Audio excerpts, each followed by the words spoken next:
Hey there, it's BitB, and welcome out to another BitB stream. Thank you guys very much for coming out. Today is a Wednesday, and we're going to be playing some more Simon Mikes. Hello. Hello. Hi. How's it going? I hope things are going great. Hello, Nova Star Art in the chat. How's it going? Now, we missed last week. I believe it was like internet-related troubles. I'm really genuinely hoping that things have smoothed out. Who knows? We'll see. I don't know. Anyway, we're going to move in. I'm a little bit late here, so we're just going to, like, dive right in. Just dive right in.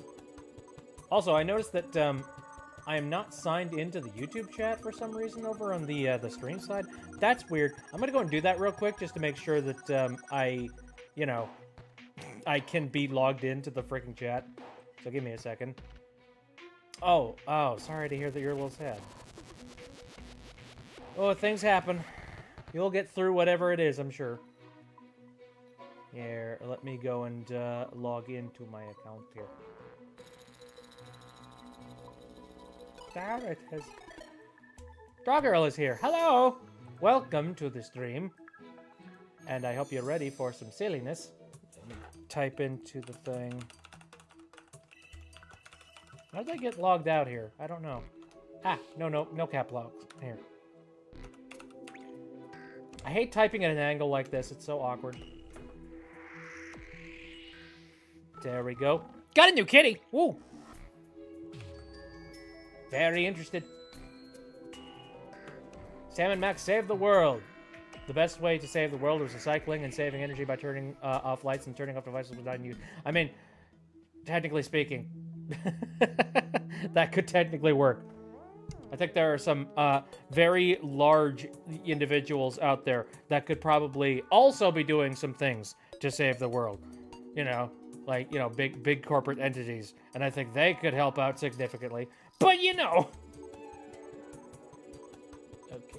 No, skip through that step. There, jeez. Why was I not logged in? That was very weird. Anyway, let me go ahead and move over to live chat. Also, move over to here. Make sure that's live chat as well. Make sure everything's set up and ready to go. All right, good. Very good. Also, my phone is just like, was this you? Did you log into this? It's like, yeah. Relax, Google. You're fine. Yes, that was me. No need for alert. Delete this thing. And get rid of that. So many emails. So many alerts. Just like the... You sent a bunch of pics in the Discord. Oh. Her name is Percy. Oh. That is cute. Ow, why throw things in my face? I have boba in my eyes. Hello, Strawberry. How's it going? Here, let me start up things. I don't know who you could be talking about. I mean, I'm just being general. I feel like, you know, on an individual's perspective, yeah, I think doing things like turning the lights off and being mindful about your, you know, how much you waste and how much you consume, that's very important stuff. But I also feel like, you know, there's certain things like laws that could possibly be put in place, or things that could be, like, changed so that maybe, like, you know, big old companies that are actively wasteful can, you know, also do their part. And I feel like in those circumstances, that would take a massive chunk out of a whole lot of things related to, you know, waste. Snap! Are you angry that I'm currently, you know, ranting about the system? Is that it? He's telling me to shut up.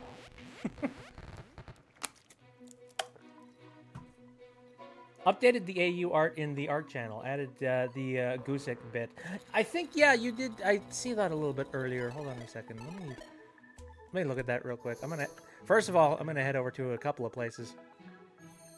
What the hell? Hold on. Oh yeah, there's a kitty. It's so tiny!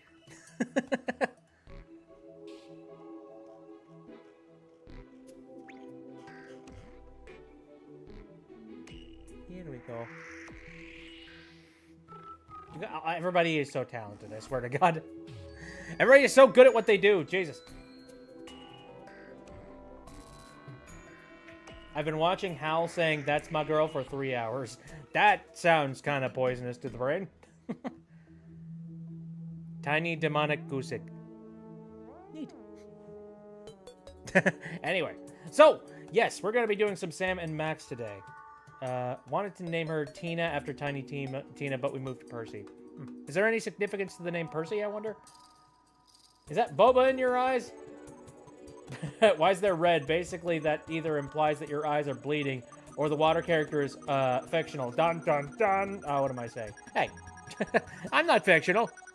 I don't know. Have you ever heard of the Red Sea? Maybe it's a portion of the Red Sea, even though technically it's not actually literally red. But shush. Anyway, all right. Game time. Let us move over, and also here, let's turn on the game PC's audio. There we go.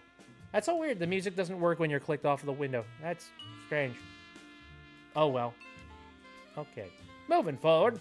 So yeah, we're moving on to episode 2. The previous episode involved us with a bunch of like childhood stars who ended up being like, you know, manipulated into being like, you know, the I'm expositing. Anyway. Oh well. All right. Right. Anyway, so the basis of the previous episode was like mind control, and I think that's going to be a very big part of a lot of the different things that we do here. So, let's play episode 2. Mira Stump has gone berserk. Sam and Max head down to the Warp TV studio to find out why she's holding her audience hostage. But getting onto Mira's stage isn't going to be easy. First, the freelance police will have to prove they're worthy of 15 minutes of fame. So yeah, let's go. Let's play episode 2.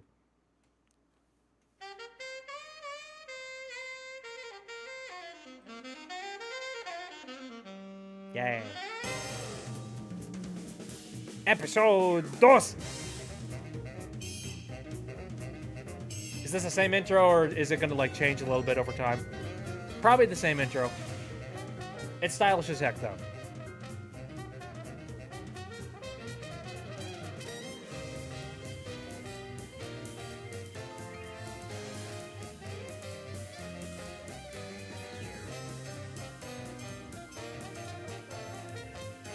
I was just about to say, Jared, you did a heck of a good amount of work on the music for this. He's so boppin'.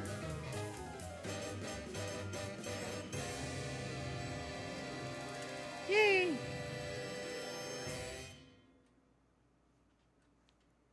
Episode 2. Situation comedy. Oh no, don't do it!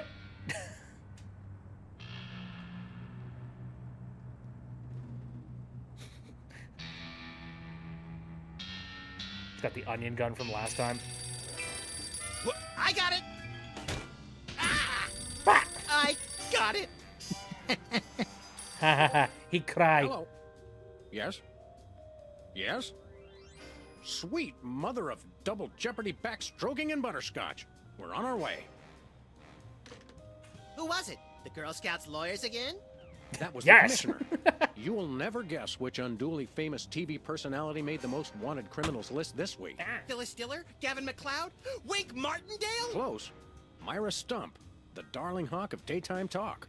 Myra? As in America's mom? The woman who told Tom Hanks to get a haircut? Surely you jest. She's holding her audience hostage and giving them valuable gifts against their collective will.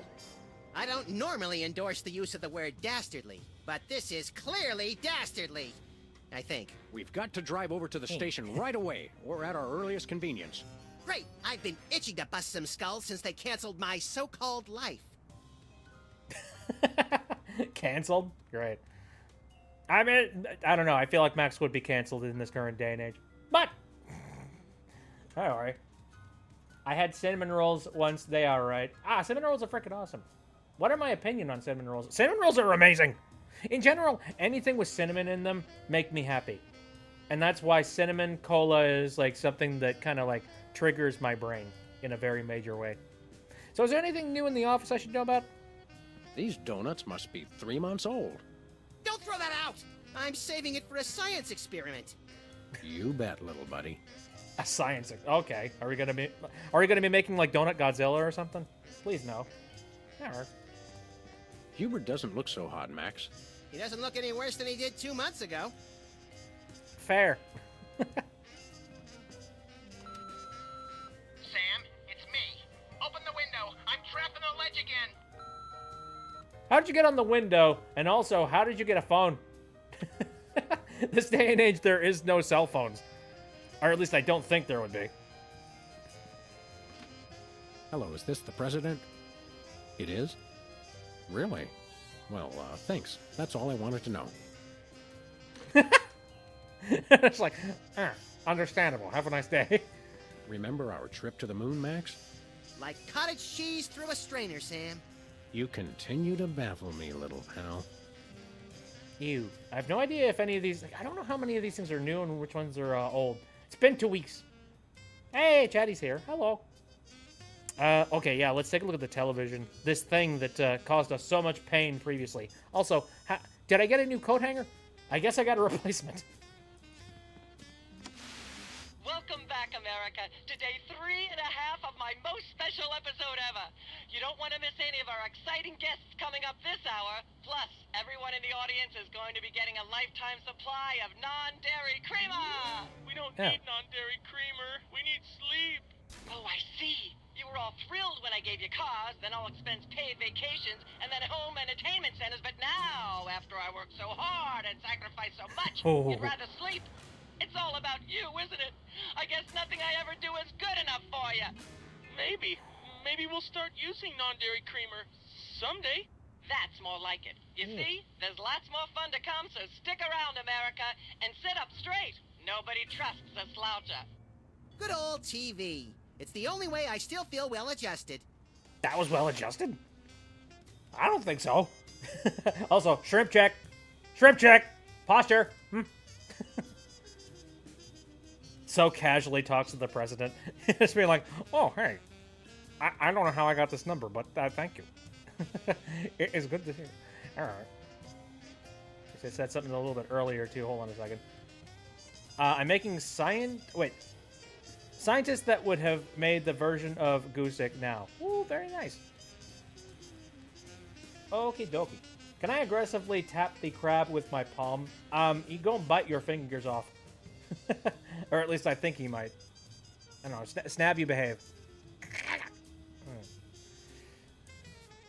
Shrimp. What about the VCR? I bought that VCR at the supermarket. So you know it's a good one.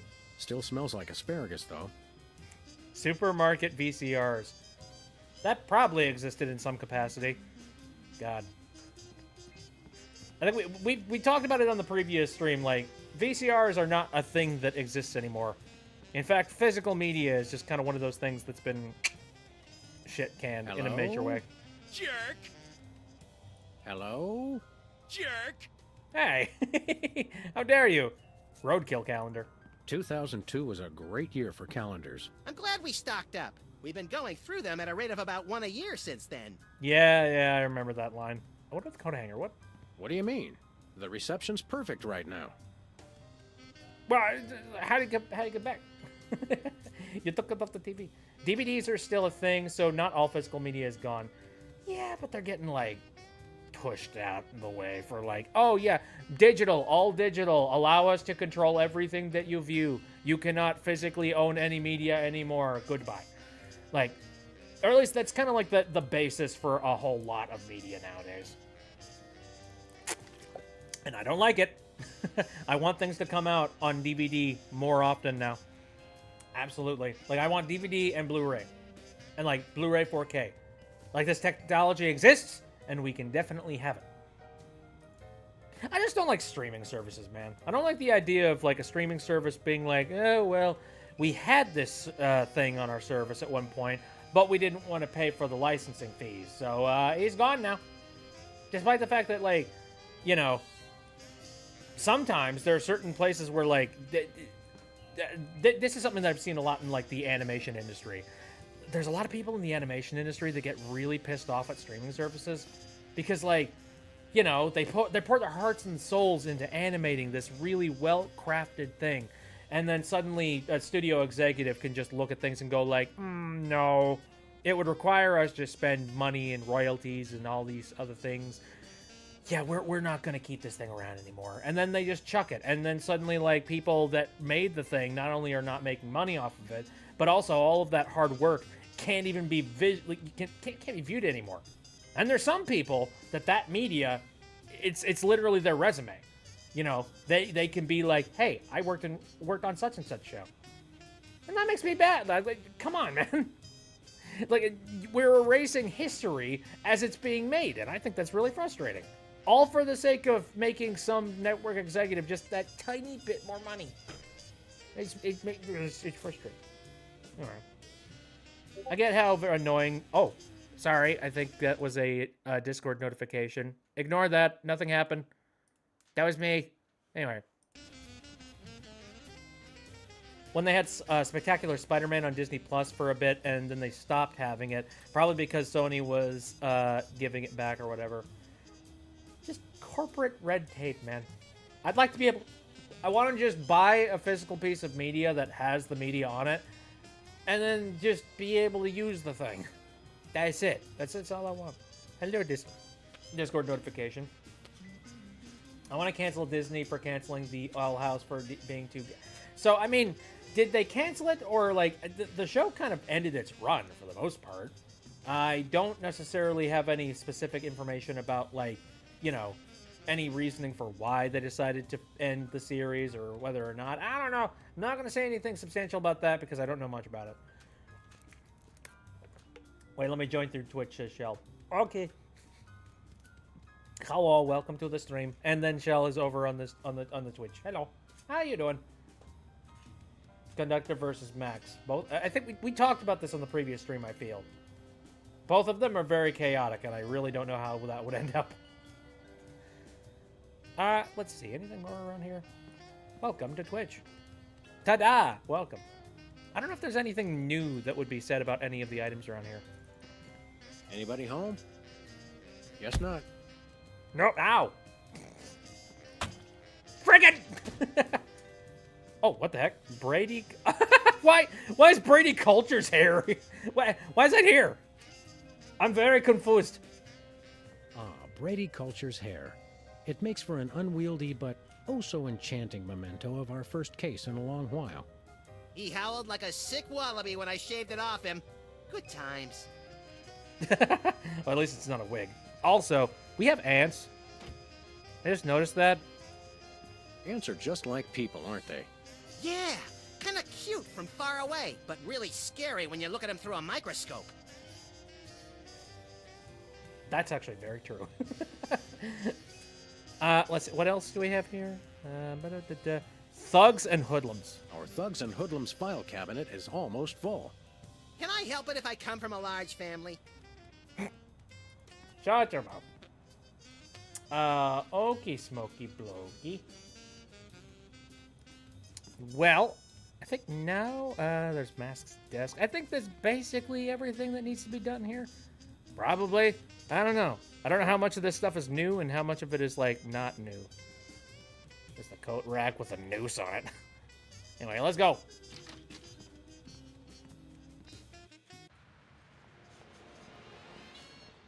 On the DVDs thing, I did surprise a different streamer today by telling them that I have 2 whole shelves of DVDs at my disposal. Good stuff. I'm trying to remember, like, I do have a little bit of physical media. I don't know. For the most part, I've watched a heck of a lot of media through YouTube, which, I mean, in some way, I feel like that's going to be sticking around for a while. But it's also kind of scary because the landscape of YouTube changes every frickin' day. Anyway, anything going on back here? Remember our old car, Max? I said I was sorry. Let's see. Remember our old car, Max? You remember? Remember?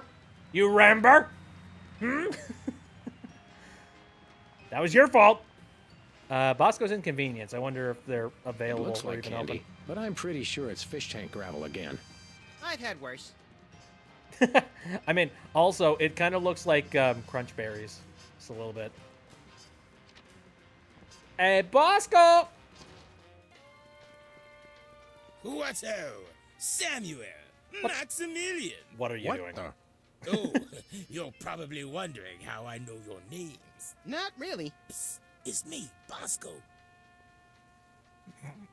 Sure. Okay, why the disguise? What's with the slanted soup strainer, Bosco?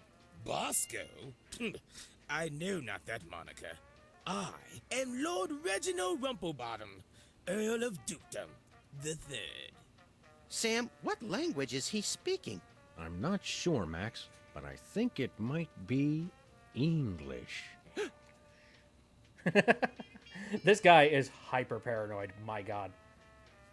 Disney forced them to end it at season 3, crunching season 3 into 3 special episodes, which gave the producers basically no space for development of the show. Oh. Well, that friggin' sucks. I love Captain Crunch. It's one of my favorite cereals right next to Cocoa Pebbles. I'm not... See, I recently just had Cocoa Pebbles, and, like, it's fine, but, like, I feel like it's just way too... It's way too busy of a cereal, you know what I mean? Like... That's weird to say, but it's just like, there's so many tiny little individual pebbles. It's kind of annoying. And also, if you spill it, oh, it's a nightmare to clean up. So for me, I actually prefer like a crunch berry kind of thing. I actually like Oops All Berries, which is weird. I know some people that are just like, oh, the berries taste weird. No, I like them. I like the berries. No, really. What made you convert to British? Everybody's got it in for me, that's why. Yeah, we heard. Well, I had to get a disguise to throw them off the trail. They'll never find me now. They wouldn't even know where to begin to look. Clever clogs. Yes, they would never be able to find Bosco in Bosco's Inconvenience Store. You know, and the person running the place couldn't possibly be Bosco. No. Foolproof plan. Foolproof plan. For God's sake. Judge Wendy from Wendy's. I have no freaking idea who that... I don't know. Judge Wendy? Wendy's?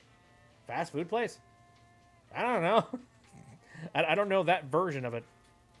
I like Captain Crunch Classic. I wouldn't mind Oops All Berries, but I also really like the peanut butter ones.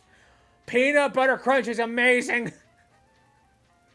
That is... I don't know. I don't know how many people really like sort of a savory cereal. Because, you know...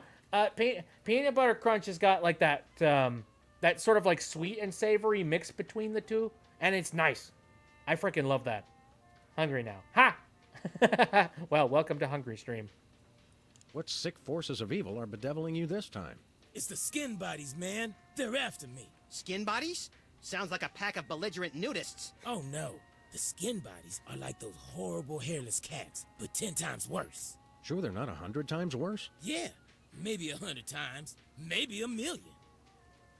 Is this kind of like that one fish people thing? That's kind of what I'm imagining. BRB. going to get cereal. Let me see. I felt like I had a point there. We were talking about physical media at one point, and I kind of like lost my brain. Percy is here. Hello, Percy. Hello. Welcome, Percy.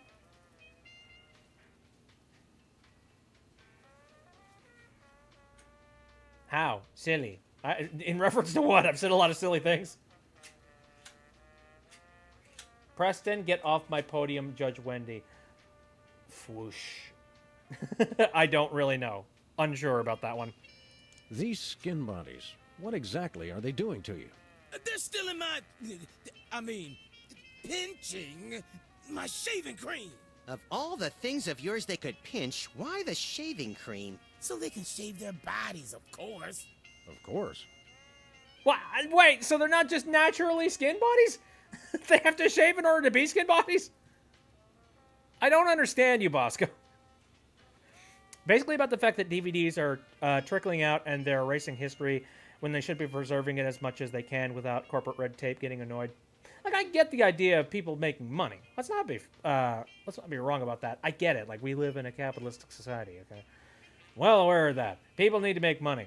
But, like, when it gets to a point where, like, we're actively sort of self-destructing just for the sake of being able to make money for some rich bastard, That's where I find problems.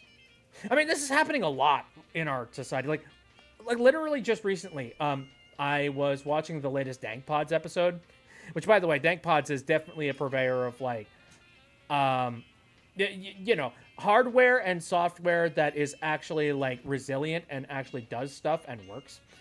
And he was talking about, like, flip phones today. And, he was pulling up, like, brand spanking new flip phones that you can pick up. Because, you know, sometimes you don't want to have a smartphone. Sometimes you just want to have a stupid device that only makes calls and nothing else. And he was taking a look through them. And, like, the difference between the current device he had and the flip phones that he's looking at now is, like, 2 years. And he was looking at, like, 2 cameras that, in theory, should have the exact same specifications for the exact same price that he paid for previously. And the camera inside the new phone was extensively worse. Like, ridiculously worse. Like, it was half the frame rate, and it looked, like, so much choppier. And so it was just like, what? Like, it's not like he's going to be using the camera in the crappy phone, like, let's be real. But it's kind of obnoxious, the fact that, like, you know, something that was sold 2 years ago is so much better than stuff that's currently being sold now at the exact same price. He's dumb. And also, on top of that, stuff from, like even just 3 or 4 years ago is breaking, and there's no way of fixing it. Which is stupid. I don't like. It's creepy stuff, man. Take out Kanger. I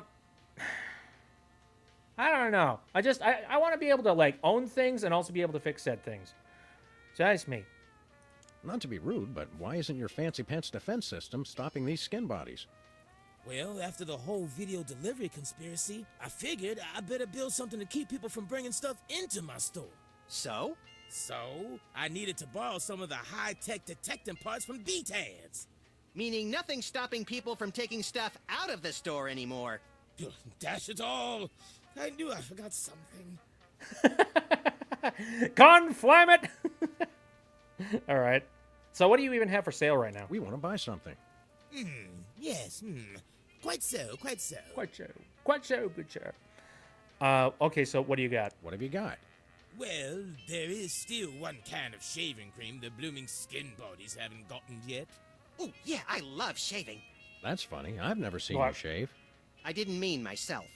And I have a most peculiar device behind the counter.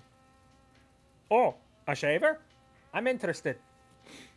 How does technology get worse and better at the same time? Makes no sense. See, logistically speaking, it doesn't make any sense. But then you factor in capitalism. And then it makes all the sense in the world. God, so, but I at some point, I do need to remember talking about this one video that I saw from, I think, Louis Rossmann. Oh boy, it was a piece of work, that one, and it actively made me really frustrated. For like, it, you know, it made me frustrated, like, for him. Phone is at 1%. Uh-oh. Charge your phones. Dang it. Anyway, how much is that shaving cream? We'll take your last can of shaving cream, old chap. Splendid. Spiffing. Tickety-boo. Just bring it to the counter. Oh boy, how much does it cost? Do you have any complimentary fresh garlic? Nope. Do you have any fine leather jackets? Nope. Do you have any gumballs the size of your head? Nope. Do you have any +2 plate armor of limitless squeezability? Nope. Do you have any Pez dispensers with the head of infamous Mexican revolutionary Pancho Villa? Nope. What? Do you have any ketchup? Nope. Oh, wait. Got you. Blast. Drat. Dash it all. He's got ketchup. Of course he does. This place it sells hot dogs. How could it not have ketchup? Do you have any complimentary fresh garlic? Nope. Oh, okay, well, never mind. Nothing for us right now. Indeed. Indeed. You're under arrest. Why? Why is he under arrest? What the frig? Okay. Sympathetic anger. Yeah. I'm just gonna go ahead and say it. No, I recently watched one of Louis Rossman's video, and again, it's one of those things where like things are sort of depreciating in value and like being made cheaper, and then you like big corporate companies expect you to buy the exact same freaking thing again for like an extensive amount of money. I don't know, basically like, oh hey, spend $400, thing breaks on you, and it's just like, hey, my expensive $400 thing broke and it probably shouldn't have, and they're just like, oh well, you should buy the new model. This isn't that case actually. It's a little bit different. I believe he was buying something from Hoover, the vacuum company, and it was specifically like this carpet cleaning thing. You know, it's like one of those things that uses like, you know, soap and cleaner and, you know, run it over the rug, and it's super convenient and super small and that kind of thing. And I guess he was having a little bit of trouble with it. It had like one factory defect. I know what you're talking about. My mom has one of those. See, I like to, maybe this is a bad thing, or a bad habit of mine, but a lot of times I like to default to the idea that there might be somebody out there who has no idea what I'm talking about. And maybe I shouldn't do that. Maybe I should give people more benefit of the doubt. But anyway, there was this one like defect on his particular model, which was the trigger. Whenever you like trigger to dispense the cleaning fluid, it would stick on, and in order to actually like turn it off, it required you to like sort of move your finger in an awkward position to like rock it back into place, and like, you know, potentially cut your finger on like the sharp plastic bit on the other end. Like basically, yeah, the trigger was definitely broken. Technically speaking, the thing still functioned, but at the end of the day, like, it's definitely not something that you want to have on your unit, especially one that like you just recently purchased.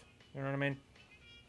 Sometimes you need to explain these kinds of things better to let people know about something, and then find out they already know for everybody to remain. I mean, sometimes it's better as opposed to the worst scenario, I suppose. But anyway, yeah, the trigger wasn't working properly, so he was just like, okay, I guess I will, you know, try and maybe get the part. And he tried to look it up online. I guess he couldn't find the replacement part anywhere. He couldn't find it on the website. And so he said just like, okay, guess I'll talk to technical support and see if maybe they can help me out with it. And they sent him a message just being like, hey, my trigger is giving me all kinds of problems. And here's the thing. Louis is like, he's in industries that require a lot of technical support related things. So he knows a thing or two about the process of talking to technical support. So right away, before he did anything, he immediately like gave them like the picture of his model number and like, you know, the I'm trying to remember exactly. I think he sent them like the label on the back with like his serial number and all of his information on the back of the unit, as well as he gave like very detailed information about exactly what the problem was and what he needed to get fixed. And then they sent a message back, and they said that they wanted him to send them a picture of the sticker on the back of the unit before they could continue to help servicing him. Which is interesting because like he's like, well, I've already sent it once before. This is stupid. And so he's just like, okay, fine. You know what? Maybe he's being traded around with a lot of other people within the system, or maybe the message just ended up being lost, or maybe the person who's on the other end of the technical support isn't paying much attention. Which, to be fair, they're not being paid nearly enough for that. So at the end, he's just like, you know what? Okay, fine. I'll go ahead and I'll take that picture. I'll send it again. And you know, he was being very kind, very courteous to the people that were talking to him. But then he noticed that, like, you know, a week went by and nobody had responded to him at that point. And he was just like, okay, well, this is something that I should probably be getting back to within 1 to 2 days. This is stupid. About giving off the same energy as that story Markiplier talked about with his problems with the pharmacy. Oh no, I haven't heard about his problems with the pharmacy. Though, that's the healthcare system, and I can't imagine that's any better. But anyway, it had been a week since he had gotten any responses from them. In fact, he hadn't gotten any responses. He sent one, and then he waited a week, and he didn't get any. So he sent another message just being like, okay, hey, it's been a week since I've gotten any messages from you. So if you don't send me a response to this particular message within, like, you know, a punctual amount of time, within like 24 to 48 hours, I'm just going to make the assumption that you are foregoing my repair process. So, you know, he's very up to date when it comes to like his rights as a consumer. So he's just like, yeah, if you don't send me any sort of response to this, then I'm going to assume you're truant, essentially. And so they did respond to him very quickly after that. And what they said next was the thing that absolutely boggled my goddamn mind. Now keep in mind, what he's asking for at this moment in time is he would like to get a replacement for the trigger mechanism. Heck, maybe he could just get a replacement for like the head of the nozzle entirely. That's all he really wants. He's not asking for anything crazy. He just wants a replacement for the head or the trigger so that he could continue to keep using his vacuum cleaner. You know? And I think that sounds perfectly reasonable, don't you? The response he got back was that they are no longer manufacturing that model of that vacuum cleaner. Keep in mind, this is a vacuum that like he just recently picked up not too long ago. And definitely well within his warranty period. So the fact that they've completely stopped manufacturing this thing is kind of mind-blowing. It's just like, seriously? Like, it's already depreciated? Like, now? That's kind of insane. So yeah, not only have they stopped selling the vacuum cleaner and they've stopped, like, manufacturing it, they don't even have any repair parts on stock to be able to send out to him to do the repair in the first place. So their solution was basically, all right, so since you're still within warranty period, we are going to just completely replace the unit, full stop. And that sounds great. It's just like, oh, hey, you can get a brand new freaking vacuum cleaner for nothing? That's cool. Couple things, though. Number one, are you under warranty for that unit? Do you think so? Or do you think they're going to forego that warranty because it's like, oh, well, we have it on record that you got this thing for free, so we're not going to support the warranty? Are they going to pull that card out sometime later? Which, by the way, if anything on this thing could potentially break within 2 years of you owning it. So there's a good chance you're going to end up paying an extra, $400 sometime down the line to get a replacement vacuum cleaner from them. So, it's only a matter of time before they pull this crap again.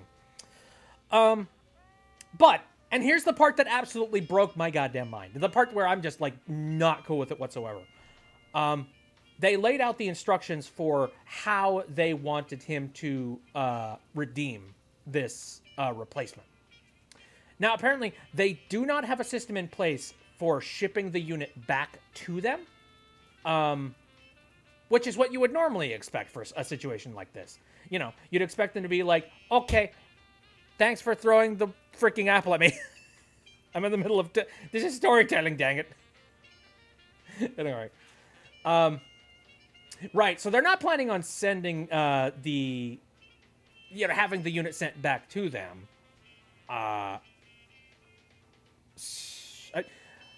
Let me get back on the train of thought. Again, they have no system in place to be able to have things shipped back to them, which I think is really stupid. Because normally, if there is something that's broken with a unit of yours, that's the entire point. You take the unit, you ship it back. And the reason for that is, obviously... The repair and service department of that place doesn't want to be handing out a bunch of free vacuum cleaners. Or anybody in general. I'm sure you don't want to send out a bunch of free product for no good reason. So that's partially a big part of it, is that, you send the unit back, they inspect it, and if they do find that what you have said is true, they'll be like, okay, yep, that makes sense. All right, we're going to send you out the new model. That's kind of how it's supposed to work. But they don't have that kind of system in place. Here's what they wanted them to do with the Hoover vacuum cleaner that they had. They wanted them to, on videotape, record themselves removing the sticker off of the back of the unit, of the like carpet cleaning unit, which, by the way, this sticker is incredibly difficult to peel off. It's one of those metal stickers that uses like this ridiculous industrial adhesive that is nearly impossible to take off. Which I'm sure they're doing that because it's we'll get into why they're doing it in a bit, because it'll make more sense if I talk about it later. Anyway, it's very difficult to take this thing off. Then they want you to take that sticker and then apply it to a piece of paper. Keep in mind, they want you to record this as you're doing it, by the way. Stick it onto a piece of paper. Then, here's the part that really, like, made my stomach flip in its freaking place. They want you to record video footage of you taking your unit and cutting up the power cord connected to the unit.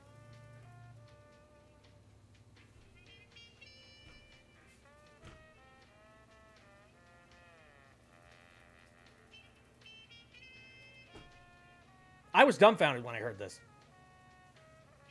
They want you to record you mutilating your product just so they can, like, send you a new one. What the heck? And what's funny, I mean, Hoover is the one that's guilty for doing this. But who wants to bet that there are some other customer service places out there that are, like, making people do the exact same thing? And you know that this isn't the first time that they've instructed somebody to do this. You know that they've done this to some other customers as well. This is not the first. So, how many people do you think bought a Hoover vacuum cleaner, wanted to get their warranty, and then had to completely destroy their vacuum cleaner for the sake of getting the new one? Also, that Hoover can save a little bit of money on not shipping the product back to them, and also not having the Hoover vacuum cleaner, like, in storage. Because that's what it would have ended up doing. Like, it would have either been sitting in storage, or they would have had to throw it out for them. So, in their minds, they're just like, well, we don't want you to get free product or anything, so we want you to cut up your cord so that this product can never be used again. That way we know for a fact that you're not ripping us off. How many people are going to rip off a customer support system like this? Look, I know that there's some bad eggs around here every now and then. There's probably some scumbags that would probably come up with a way to scam customer support. But, like, to instruct somebody to completely destroy their property just for the sake of, like, getting a new unit? That's awful. Like, that's absolutely scumbaggy. Recycle it for parts, you dumbasses. Yeah, I guess their mentality is like, oh, well, if you're not going to use this unit again, we don't want anybody anywhere ever again to use this unit. And also, here's some more information about, like, that, that support sticker. I have a couple of theories as to why they want you to tear up that support sticker. Number one, in the event that somebody calls them up and asks them for support again for the unit, if there's no support sticker on the back of the thing, because clearly that's a major part of the support process, if there's no support sticker, then they don't have to support that unit anymore. So they're basically wiping their hands and saying, nope, we're done with it. We're done with this unit. We're not going to try anymore.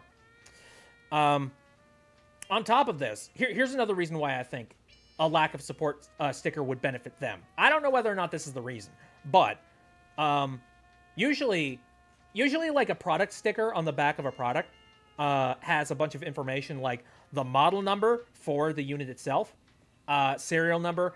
It's got possibly some information when it comes to electric. So, information about the DC power going in, or the AC. Actually, the AC power going in and the DC going out, or something like that. As necessary by, like, the FCC. Like, the FCC requires you to put this information on and stuff. What I think is happening here is they are requiring you to tear that sticker off so that you cannot easily do repairs on this unit in the future. Like, imagine if this unit were to fall in the hands of somebody that was technically savvy that could fix something like this. Well, without a sticker on it, if it doesn't contain the sticker, you can't look up the model number for the thing. You cannot look up like any power related things. Like you just have to guess whatever the heck it is that you're currently looking at. And I'm sure that like with enough research and development, you could possibly figure out what the heck you're looking at. But it's just making it that much more inconvenient for somebody to do that. And for companies like this, they look at, they're hoping, they're crossing their fingers that somebody who is looking at a unit like this would just look at it and go, no, that's too much work. I'm just going to go ahead and buy another model. And they're banking on the idea that you as a consumer will go out directly to the manufacturer and just buy a new unit. So, yeah, a little bit earlier what we were talking about with like, things being, becoming obsolete or, stuff breaking early. Yeah, it's intentional. There are companies that are intentionally doing that. They're just like, we want you to just come in here and keep buying vacuum cleaners. No keep, okay? Only buy. And it's just like, I swear to God, and I see more and more of this kind of thing. Maybe it's just because I have been paying more attention and I've been following a lot more people that have been complaining about these things. And maybe that's how I have been seeing more of this happening as of late. That could be the case. Like, it could just be a personal bias thing. But, like, I don't think it's going to slow down. I think as more companies want to keep trying to make more money, and as companies try and keep making that number rise in the stock market, they're going to keep coming up with new ways of releasing stuff cheaper and also being able to sell more stuff. Thank you for the fart.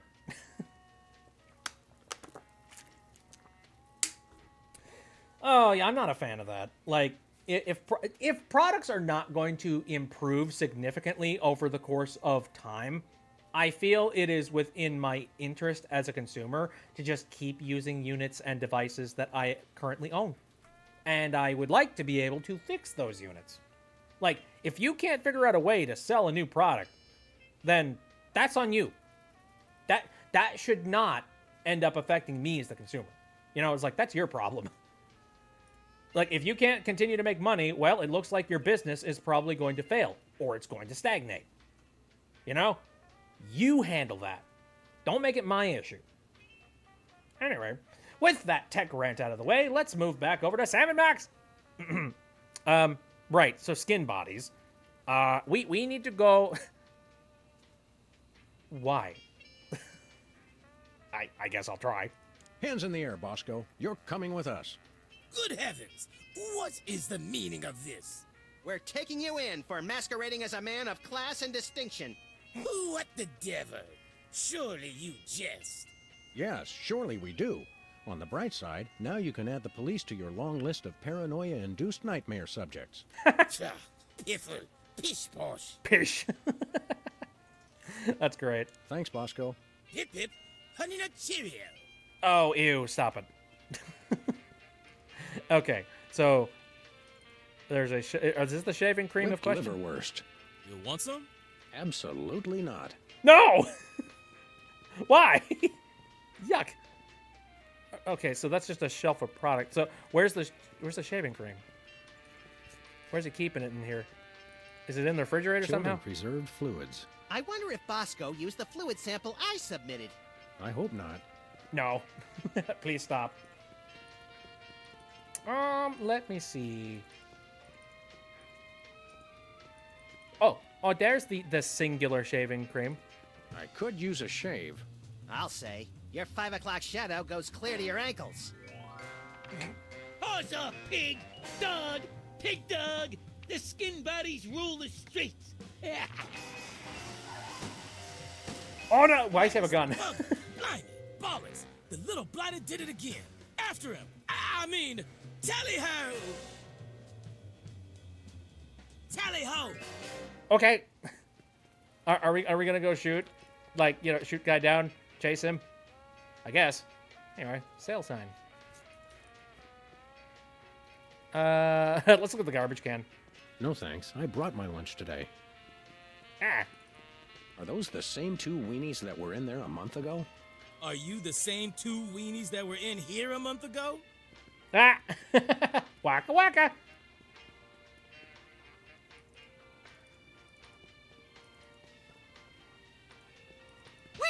Whee! And there he goes. God, I'm so tempted to just look at everything and see if it's changed. Sludgies. This week's flavors, bangers and mash. That's sausages and potatoes to you, Yanks. Oh, good. For a second, I thought it was something disgusting.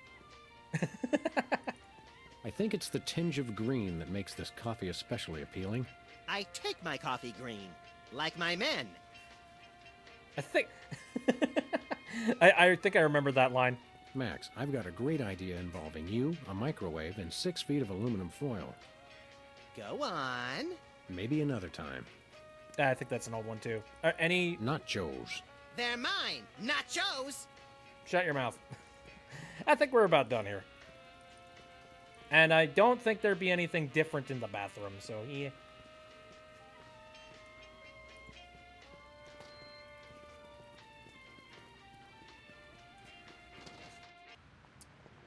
Well, that was fun. So, where the oh, there he goes! Takes me back to my childhood. I have to somehow stop him.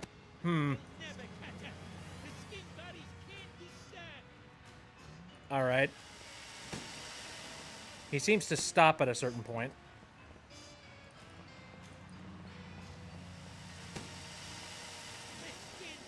Where are we going, Sam? Nowhere. Sorry. The skin buddies can't be stopped. Or maybe we are going somewhere. After those rats! After those rats! But wasn't there a TV studio to go to? There they are. Let's get them. How do Take those 'em down! laughably small wheels move so fast? You'll never catch us. The skin buddies can't be stopped. Okay. Take the wheel, little buddy. I thought you'd never Show these ask. tires, you son of a bitch! You can't dodge my shots forever. Watch us. The skin buddies can't be stopped. Missed them. The skin buddies can't be stopped. But what if we use a stop sign? Your megaphone. Give up the shaving cream, skin buddies! The skin buddies don't give in to nobody. Alright, there's gotta be something else that we can do here.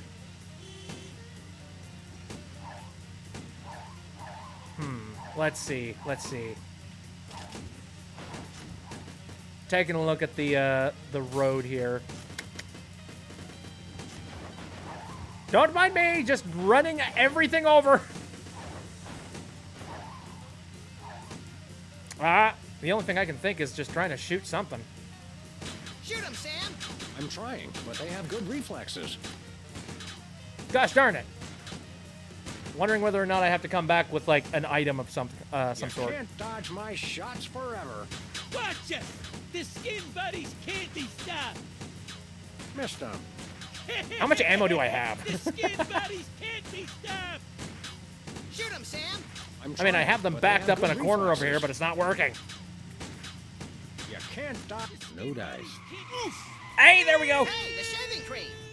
Okay. Nice. Hold on tight, little buddy. So can we steal the shaving cream? We don't need to pay for this.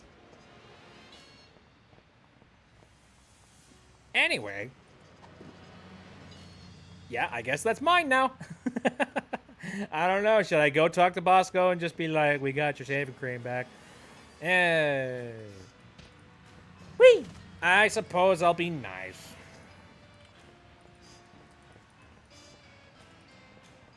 A small price to pay for justice.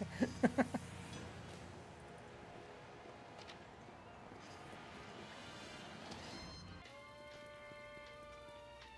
goes there? Oh, it's you lot. Oh, it's you. Hello, sir. What ho, old beans? Frickin' heck. We want to buy something. Quite so. Am I? I guess I technically have the thing. We're just not going to talk to him. We're just going to be like, oh no, we never ended up getting the bandits. What peculiar device are you so eager to pawn off on us this time? It's the latest in Bosco Tech innovation. A delightful invention I like to call a chemical-based voice modulator. Voice modulator? What's that? Chemical. I do believe it's self-explanatory. We don't really have time to explain it to ourselves. Why don't you just explain it to us? Well, Is this a helium balloon or it something? alters the frequency of your voice molecules. Very useful, very useful. Yeah. I get the feeling this is probably like a helium balloon. We'd like that voice modulator. That will be 30 shillings. Yeah, I left our shillings in my other pants. How much in dollars? Let's see. 30 shillings would be about 1 million American dollars. This guy's $1 full of crap. million? No way are we giving out that many tickets. I think we'll have to find an entirely new revenue stream if we want that voice modulator. Oh, worth every shilling. Trust me. Trust me. Well, dang it. Nothing for us right now. Indeed. I mean, we went and we stopped the bandit. Thanks, Bosco. Is that enough? Doodle pip, tickety talk.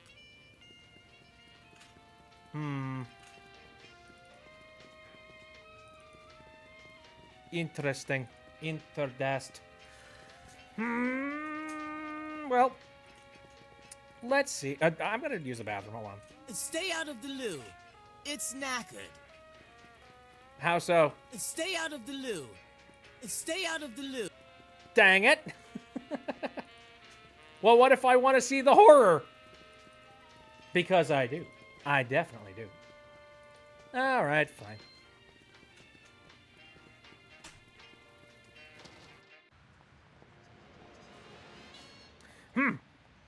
Also, I like the farting corgi over here. Or what is that? Is it a corgi? God, brain is absolutely like applesauce. All right. Also, what is these eyes over here? Crime Watch. Can't really make out the rest of it. All right. What else is happening in town? This place used to be Lefty's tool rental shop. Good old Lefty. I'll miss him. You couldn't stand Lefty. You once poked him in the eye with a number 3 socket spanner. Exactly. Good times. Frickin' great. All right.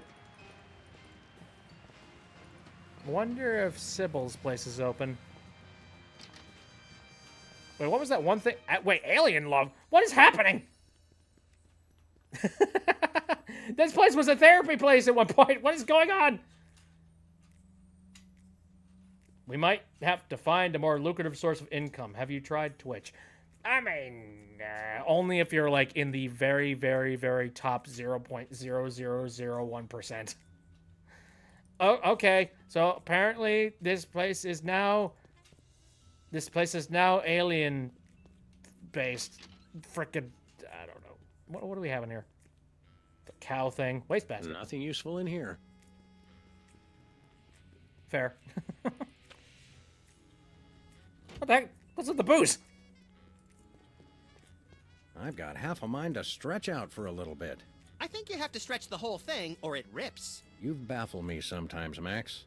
Okay, so we got tabloid clippings. She's got a story here about 2 hygienists from Walla Walla and an amorphous Saturnian slime mold. Is that the one where they walk into a bar at the beginning? Laundromat. But you're close. This appears to be some sort of reproductive device. It's a mimeograph. I use it to print my tabloid. Ah, very nice. I think those might be iron-ons. Convenient and... Yep, I remember that. Cactuses in alien heads. Very convenient if you haven't got a bulletin board. Great. The Alamau Times. A relax sign. That may be the least relaxing sign. What about the one at the... I stand corrected. Derp. Okay. Explain yourself. Sam! Max! How nice to see you! I don't suppose you have any candid photos of little green men feeling frisky, do you? I'm sorry.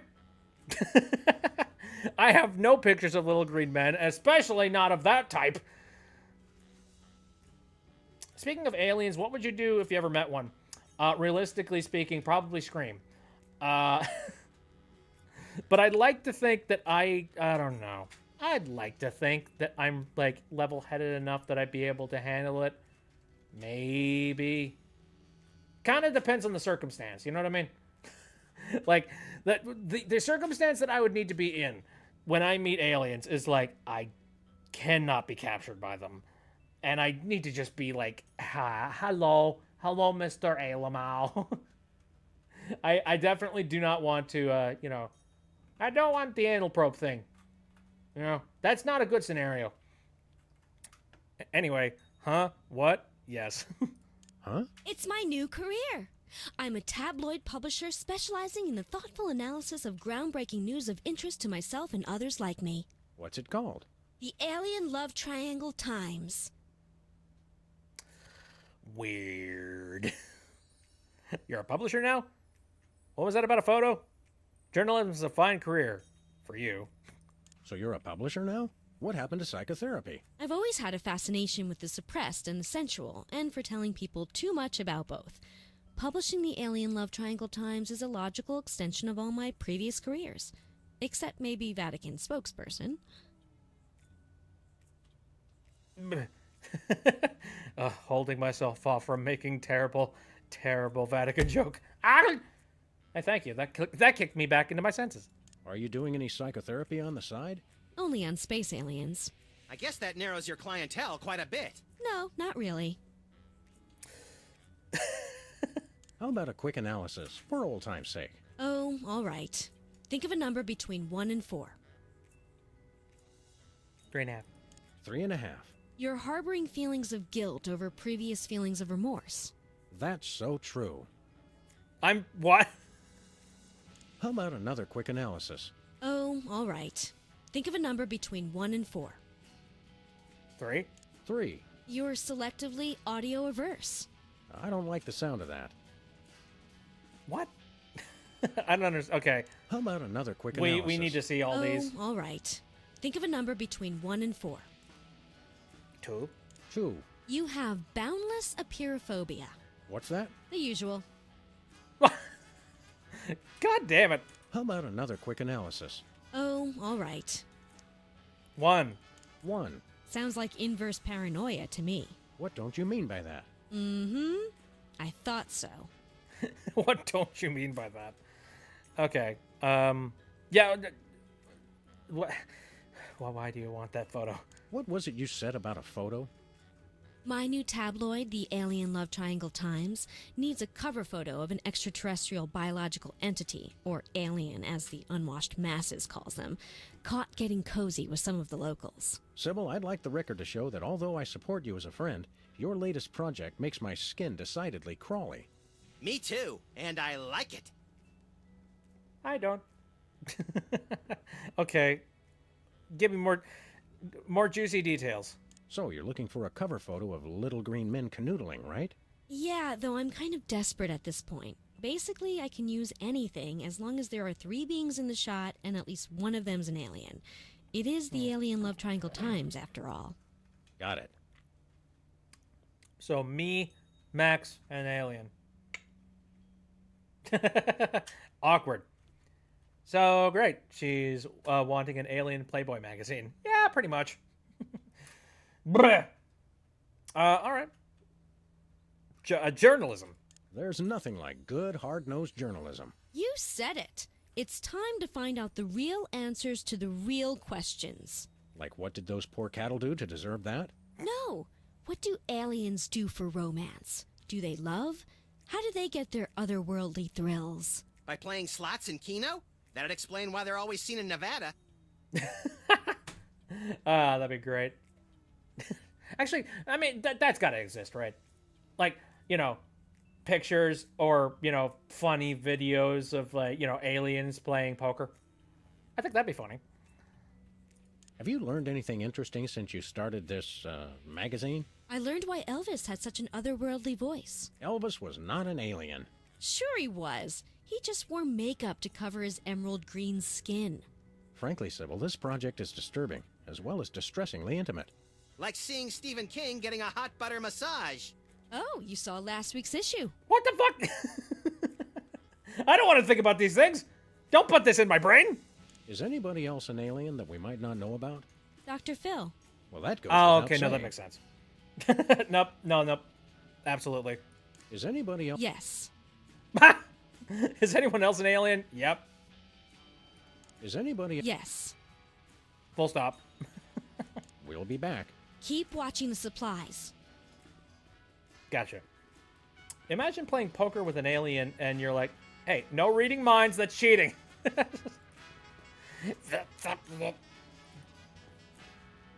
Blunt, straight to the point. Yep. They're out there. Yay! All right. I suppose in a universe where there's like talking dog and talking rabbit, like why am I surprised that apparently there are a mouse?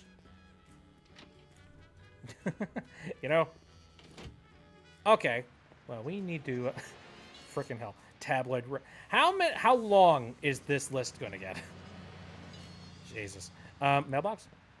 Tampering with the mail is a federal offense, punishable by fine and imprisonment. As we found out after the incident with the garden hose. Oh, how dare you. Let me have fun.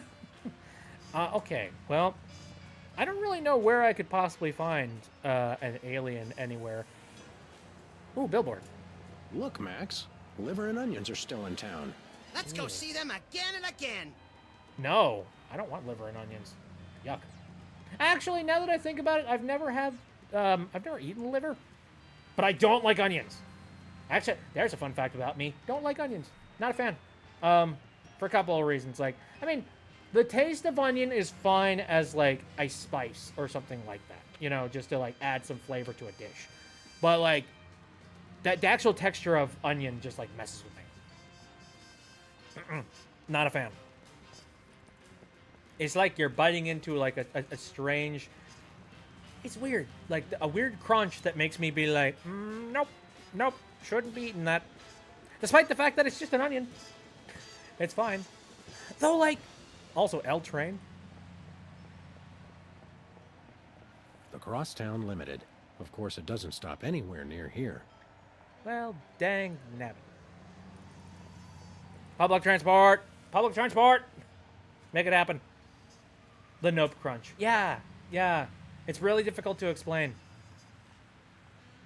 I'm not super crazy about onions either. If they're on a White Castle burger, I can ignore them by putting plenty of ketchup on them.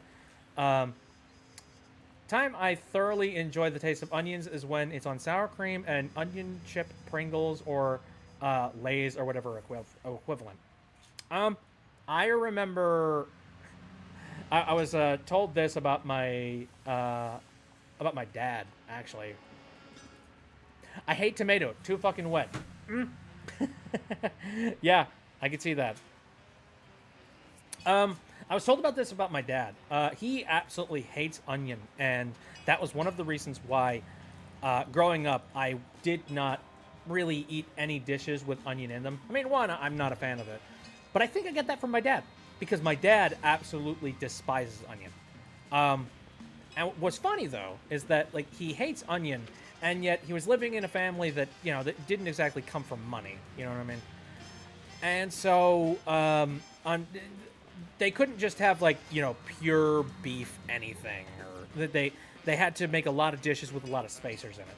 Onion was, like, the primary #1 spacer that my dad ended up having to eat, simply because, like, it was the cheapest thing at the time. And that rubbed off on him in a very negative way. He absolutely hates onion now. And I don't know whether or not that's something that I inherited, or whether or not, like, I don't know. Maybe it's just the fact that I wasn't exposed to onion very much as I was younger, specifically because of the fact that my dad wouldn't eat it. So, yeah, that's kind of an interesting thing. Where are we going, Sam? Yeah, we go into that TV studio and crossing our fingers. The TV studio. Goody! Time to go to Hollywood, boys! Warp TV. They've secured the perimeter. Or not. Well, here we are, Max.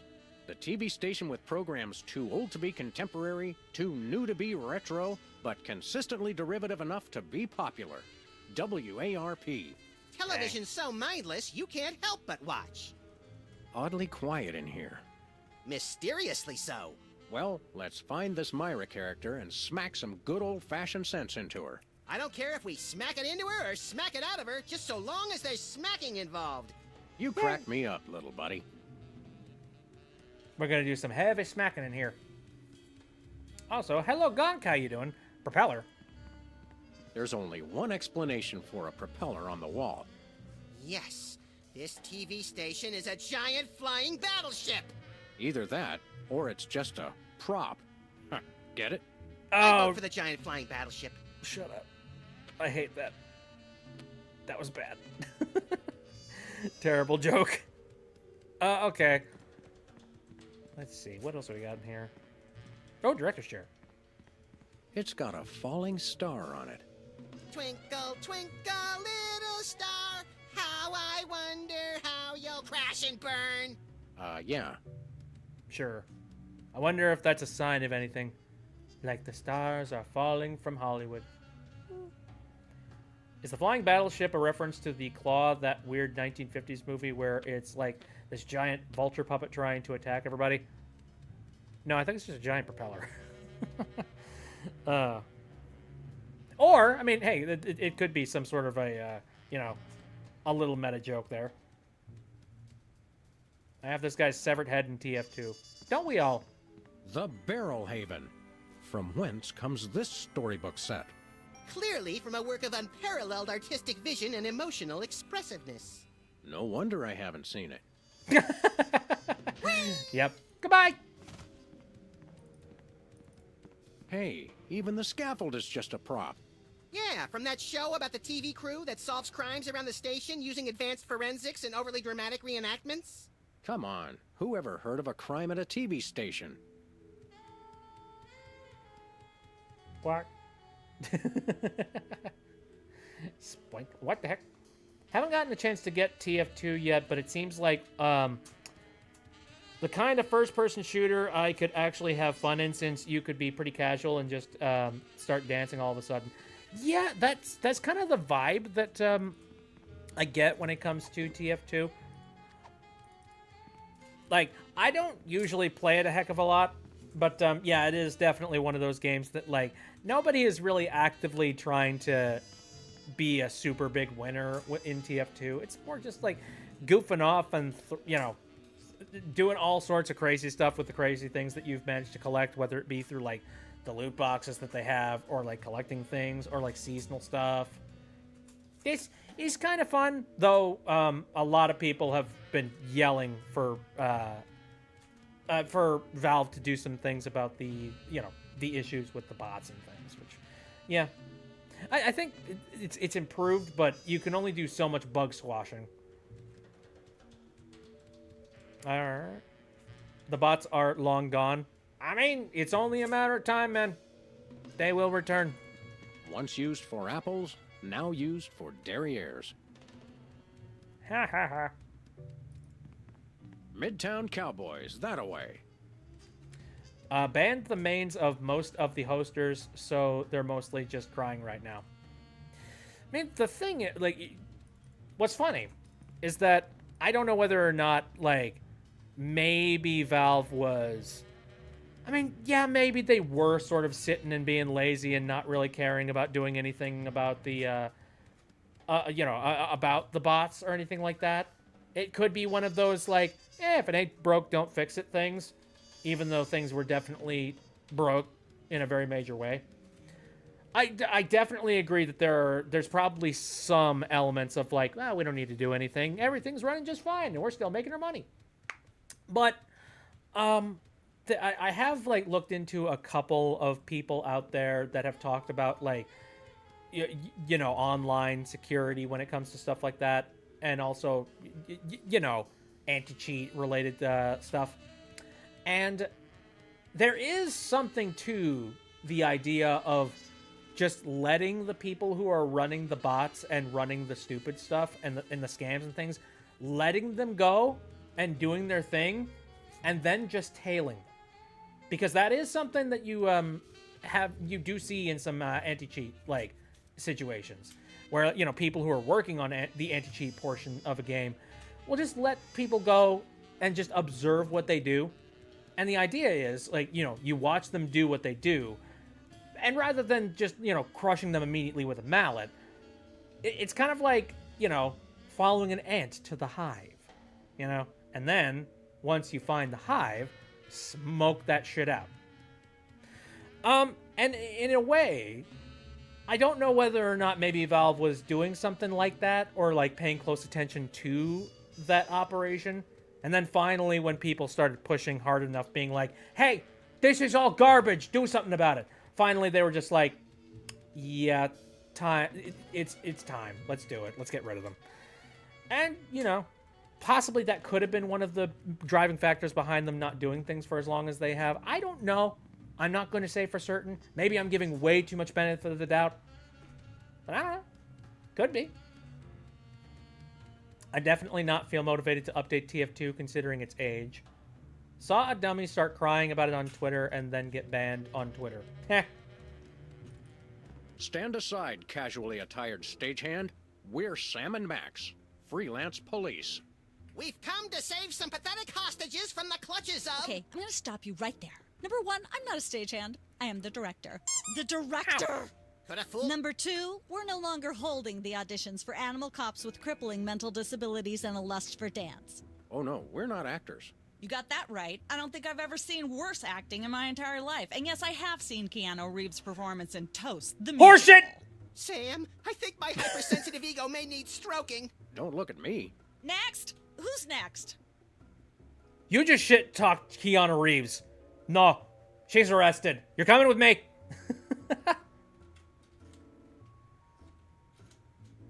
I trust in Valve. What they let happen to the damn game is shameful considering the awful stuff that was occurring. Yeah, definitely. I think if I ever do play the game, I feel like I'd be a scout main because I like the idea of going fast. I like going zoom, zoom, zoom as well. Also, brain can only handle doing stuff like that. I like going meow, meow, meow, meow, meow, and that kind of thing. It's just a matter of learning how to use your meow, meow, meow, meow, meow, like practically. And for me, I run around a little bit aimlessly. Not gonna lie.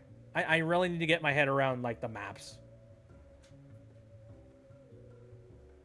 Kill that director now. I wasn't gonna say that. I'd say, like, you know, endless incarceration for all time. You know, that kind of thing.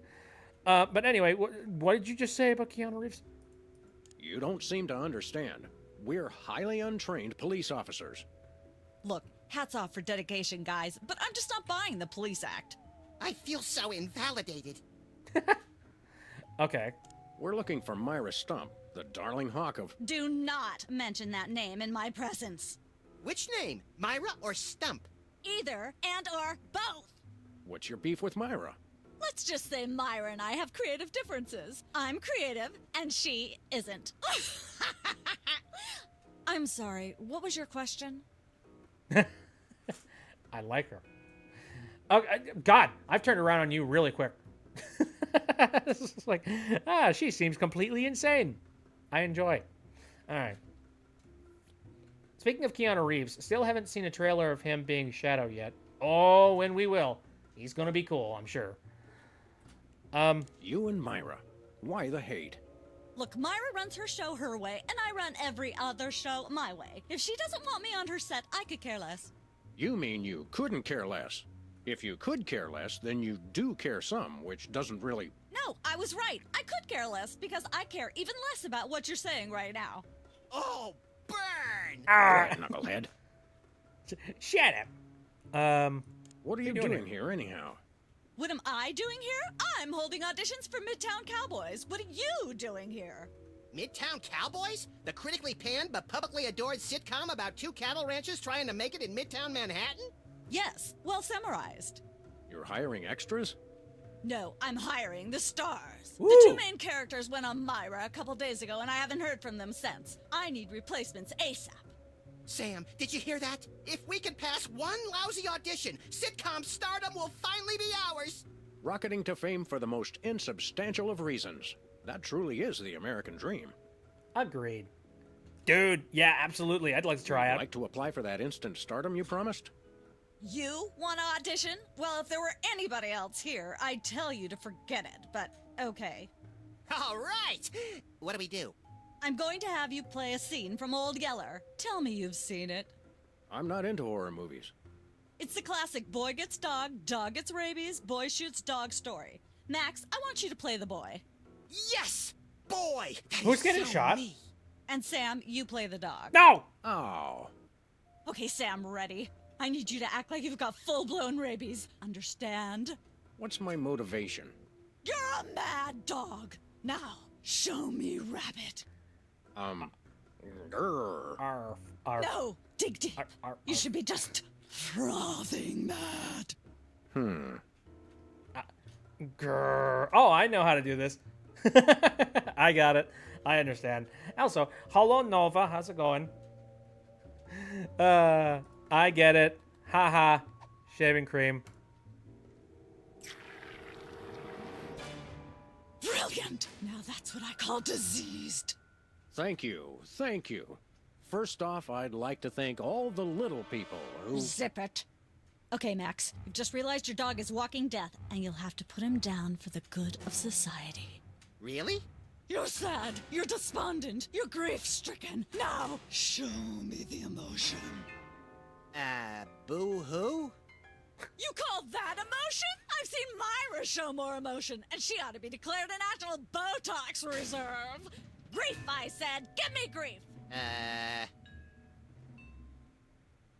How make grief? I'm unsure about that. Cry, you piece of shit.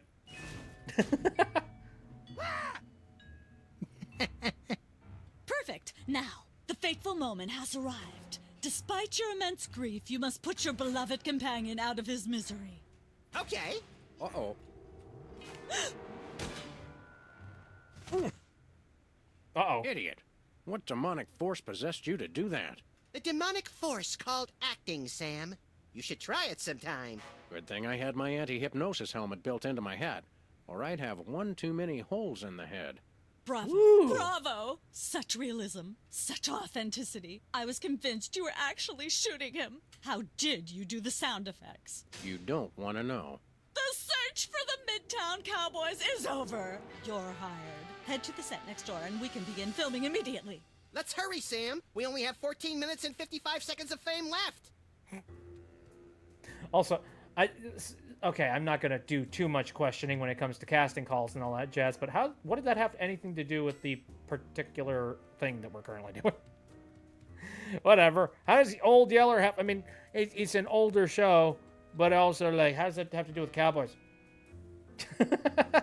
I feel like this lady is a little bit off her nut.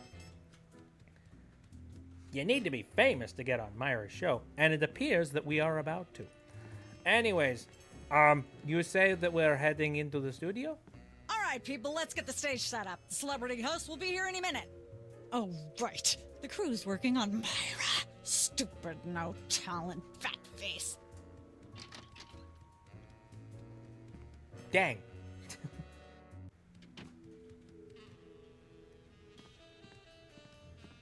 It's a nice set, but it's not really Western. Weren't you just... I think she just defied the laws of physics. Sorry, you'd be amazed It's how movie many times magic. a day I have to do that. Things tend to be hectic here. Doesn't bother us a bit. Sam and Max, consummate professional actors, reporting for duty.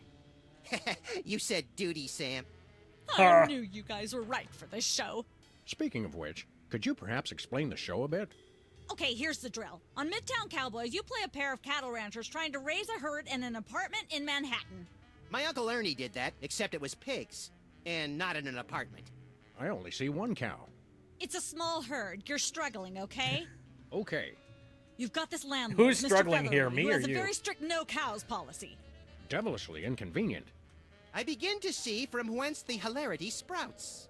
Yes, Featherly is always barging in, and you try to hide the fact that you have a cow in the apartment. Lots of sight gags, usually something gross winds up happening. Simple enough? Great. Where's the script? Well, there's a slight hitch. The cow ate most of the script, so you're going to have to ad-lib the show. Ad lib. Yes, make it up as you go. Improvise. Well, I guess our regular life has given us plenty of practice. Don't worry, you'll be working with Philo Pennyworth, who plays Featherly. He's a brilliant actor, classically trained, Globe Theater and all that. Just set him up to do something funny and he'll handle it from there. Check. Anything else? Actually, yes. We did save one line from the script, and it's really important to work it in, because it's the product placement that pays for the whole show. One of you will have to say the line. Me, pick me! All right, Max, your line is this. Better get the serious toothpaste. I like it already. How the heck am I supposed... What? I'm sure that this made a lot more sense when the script was actually whole. Help! No script, like my last voice acting hell. Oh, dear God. How does that work? How do you do voice acting and not have a script? Frickin' Christ. I mean, there are certain ways, but my God. There. I know what the show's about. I know Max's line. Take 5. Can we take 5? The Screen Actors Guild will break my knuckles if I say no, so go ahead. That's great. Lampshade. I shouldn't fool with the set while we're not taping the show. But I guess that makes sense. Continuity and all that jazz. Pretty sure the American dub of Ghost Stories had no script and they literally just got drunk and said whatever. I don't necessarily know if like it had no script, but they definitely just sort of like they definitely went for it for sure. That cow. Hey, bossy.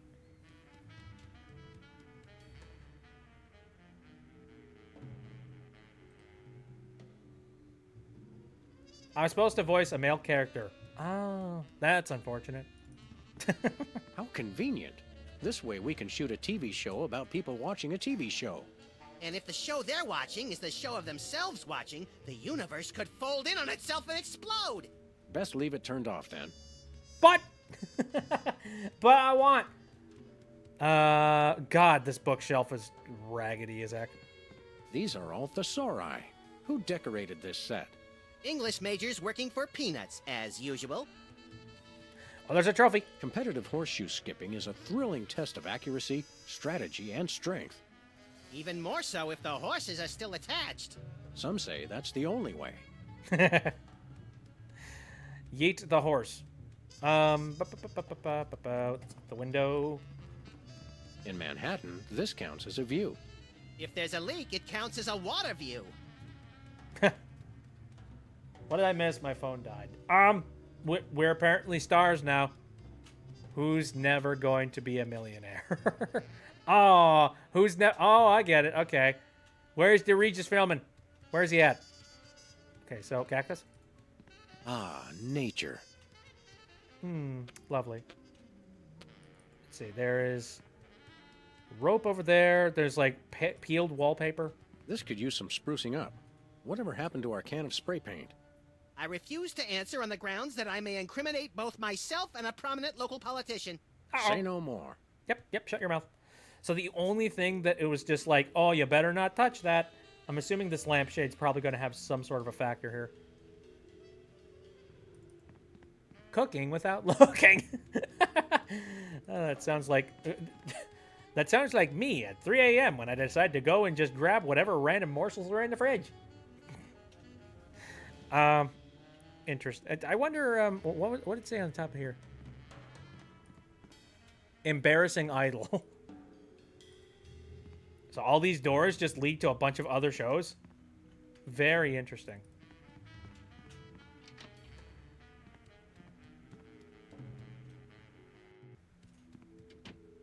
What? Okay. Wow, my brain hurts. So this is just a cooking show, I suppose. My guess is that I need to, like, you know, pull off doing all of these different shows and make the studio a crap ton of money. All right. What's the story with this show? Cooking Without Looking? It's a cooking show aimed at Motorhead bachelors who have never seen the inside of a grocery store. Is there a big demand for that? You'd be amazed. Where's the host? Is he in watching the Myra show? No, he's one of the few who isn't. He got food poisoning while he was taping last week's show. Right in the middle, in fact. Was it gruesome? Yes, and unfortunately, this show goes out live. Oh, freaking Christ. Okay, well, that kind of like turns up the gas a little bit on the burner. Look, Matt, I'm on TV. You need 3 specific things to get onto Myra's show. And it appears that we are, big stretch. Excuse me. Big stretch. Okay, that was a funny joke. Anyway, Can we get a tape of the show? This one? No, it's broadcast live. We don't tape it. you stupid. Are you telling me you have absolutely nobody recording this? Jesus, what about the records? What about history? There. How do you do that teleportation trick where you're always everywhere ahead of us? Trade secret, honey. All right, sure. How do you keep it so clean in here? The complete absence of anything resembling food is helpful. Oh, okay. Now that makes sense. Dude, yeah, setting up like a set without an actual running kitchen and a way to clean stuff. What the heck, man? Well, apparently she cares nothing about legacy. Yeah, I guess. Alien. Oh, you think she's the alien? She's the Alamau? Yeah, sure. I can believe that. Aren't there fruits or vegetables of any sort around here? Just the crew. I never get tired of that one. Okay, actually, no. We strive for realism, and the average bachelor kitchen doesn't contain any natural plant life except mold. Yeah, that's about right. Anything else? Aren't there fruits or vegetables? Just the... Okay, Okay. All See ya. probably. So we can't get a tape of the show. Understood. Let's take a look around and see what we got here. Hey. Does this place remind you of anything? No, wait. Yes! This is the kitchen set from Hop Along Placidly. They probably got a good deal on it after the Pancakes for Play scandal. I missed that show and its masterful constant use of miscommunication as a comic device. Waka waka. Let's accomplish Oh, well. Anyway, get out of the way. I'm trying to look at a thing of lard. Apparently I can't. All right, what's in the fridge? This fridge isn't even a fridge. It's a fake. Then what the heck do we cook? All right. I don't know. Okay, Max, get in the pot. Welcome to Cooking Without Looking, the cooking show for the typical bachelor kitchen, containing no fruits, vegetables, or healthy ingredients of any sort.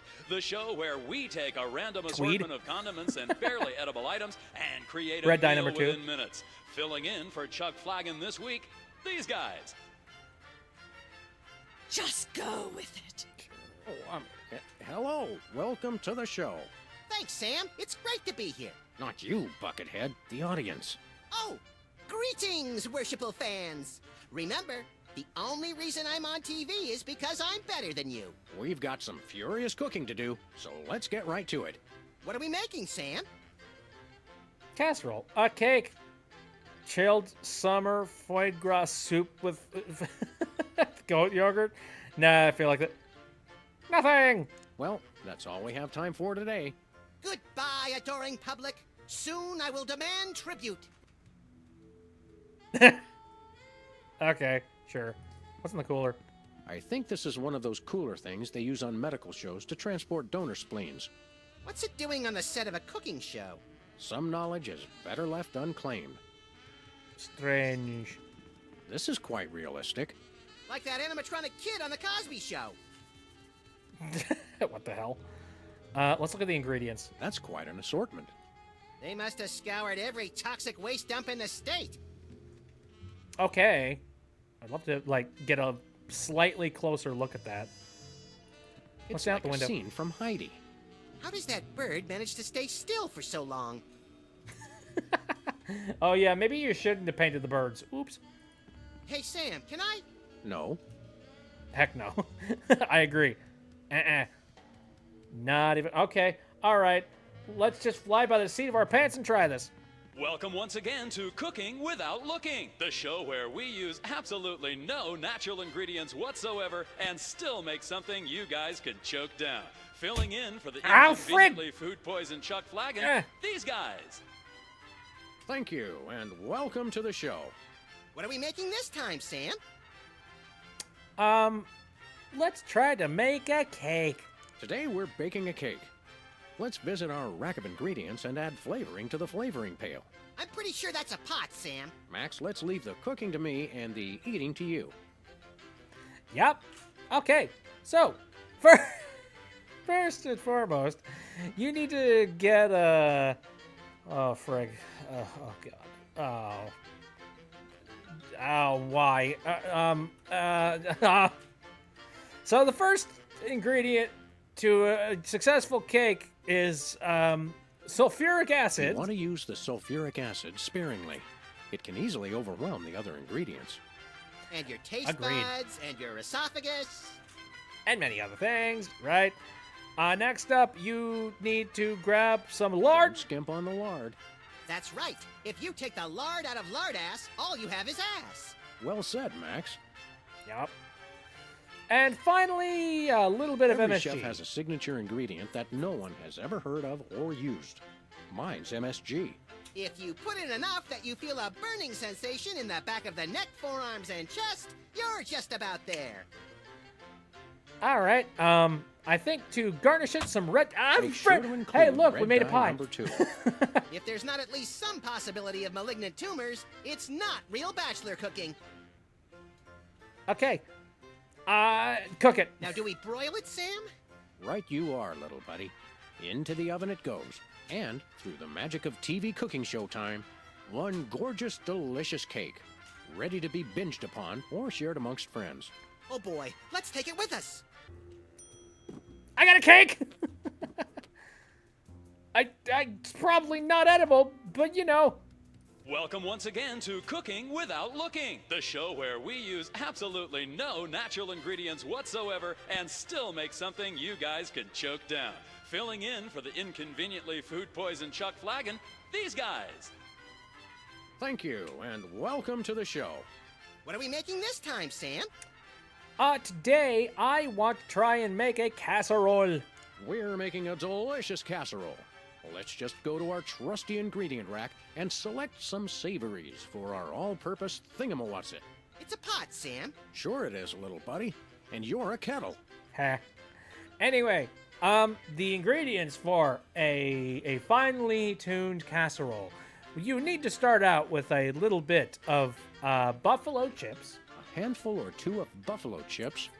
You really can't add too many buffalo chips. Mm-hmm. Tasty son of a whatever. A little bit of whatever the heck tweed is. Of course, it wouldn't be real bachelor cooking without tweed. Bachelors, here's a tip. Tweed isn't just for cooking. It also makes a great toupee. But for a little bit of spice, add a little bit of roofing tile shards. Can we say enough about roofing tile shards? Obviously, we can. And finally, top it off with a little bit of red dye number Make sure 2. to include red dye number 2. If there's not at least some... And that's it. We've already got that thing we made before. No, I ate it while you were looking at the ingredients. Now, do we broil it, Sam? Right you are, little buddy. Into the oven it goes. I can And only have through one? The magic of TV cooking show time. Ta-da! You've successfully perverted the laws of God and man. Oh boy, let's take it with us. We actually have a casserole. Oh my god. Wow, that's awesome. Well, that's a classic freaking tin, classic casserole pot though. Wow. All right. Which one's going to be relevant? That's the big question. I don't know. Casserole's looking fine though. Massacred the laws of God and man. Welcome once again to Cooking Without Looking, the show where we use absolutely no natural ingredients whatsoever and still make something you guys can choke down. Filling in for the inconveniently food-poisoned Chuck Flagon, these guys. Thank you, and welcome to the show. What are we making this time, Sam? Well, today apparently we're going to be making chilled summer foie gras soup with goat yogurt. A bunch of gunk in a dish. We'll just get some ingredients from the ingredient rack and add it to what we professionals call the yummying hod. Isn't that a pot? Max, we both know a pot is what you and I fight over when we play poker. This is the yummying hod. All right.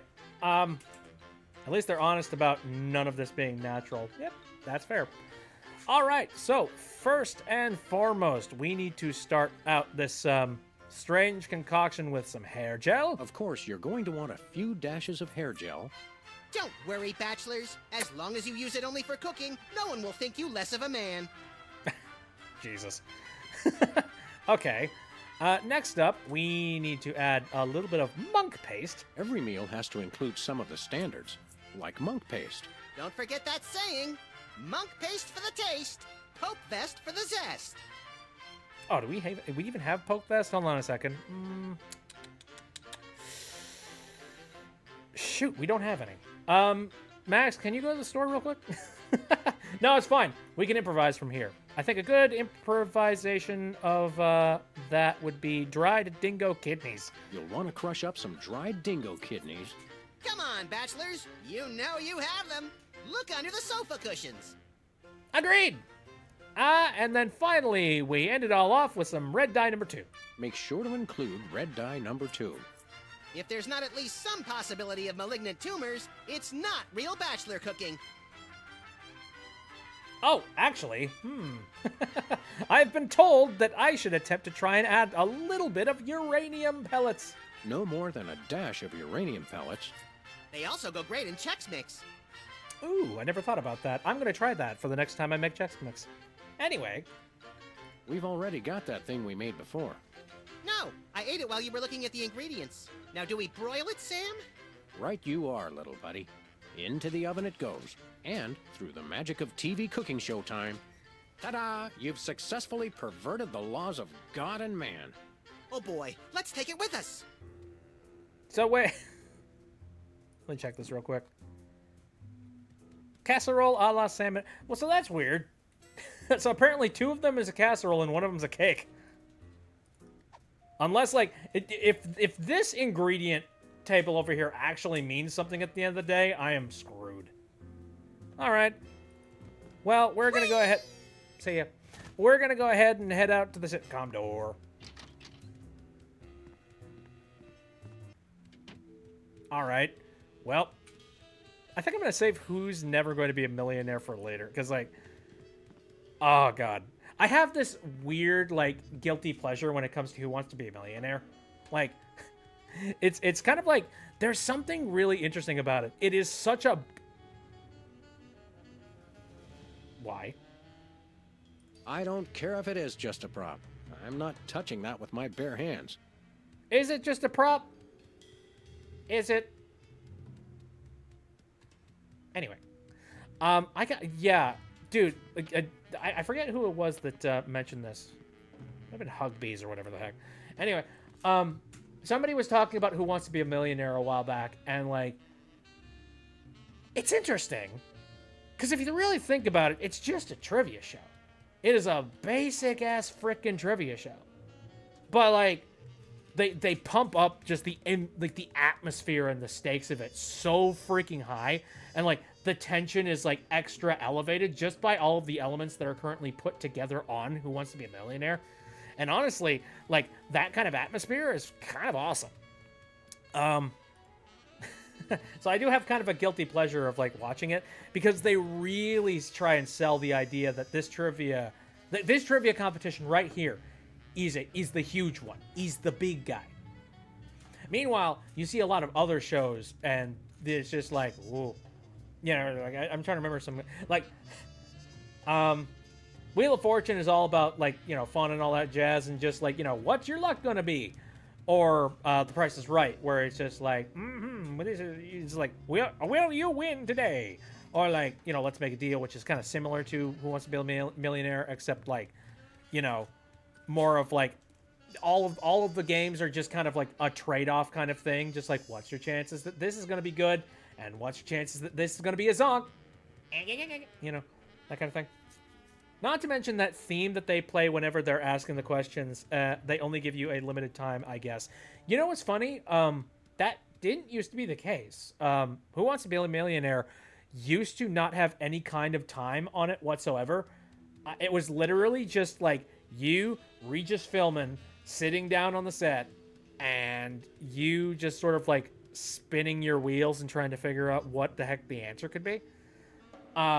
They gave you all the time in the world to answer the questions. And then, basically, the only thing that was actually keeping the show rolling along was the social pressure of you being an idiot and sitting in the seat and not doing anything. That was kind of it. They incorporated an actual, like, time limit on it a little bit later on. I don't know whether or not it was, like, for, I don't know, just for, like, the network's sake, being like, we can't comb through so much footage of the contestants sitting down and just being confused and not knowing what the heck the answer could be. Like, we need to speed things along here. Can we maybe simplify the questions just a tiny bit so that maybe they have a better chance of answering them, but give them a time limit? I don't know. And I don't know. Personally, like, I like the other version because it really does feel like, you're being grilled. It's just like, well, answer, you scumbag. Answer!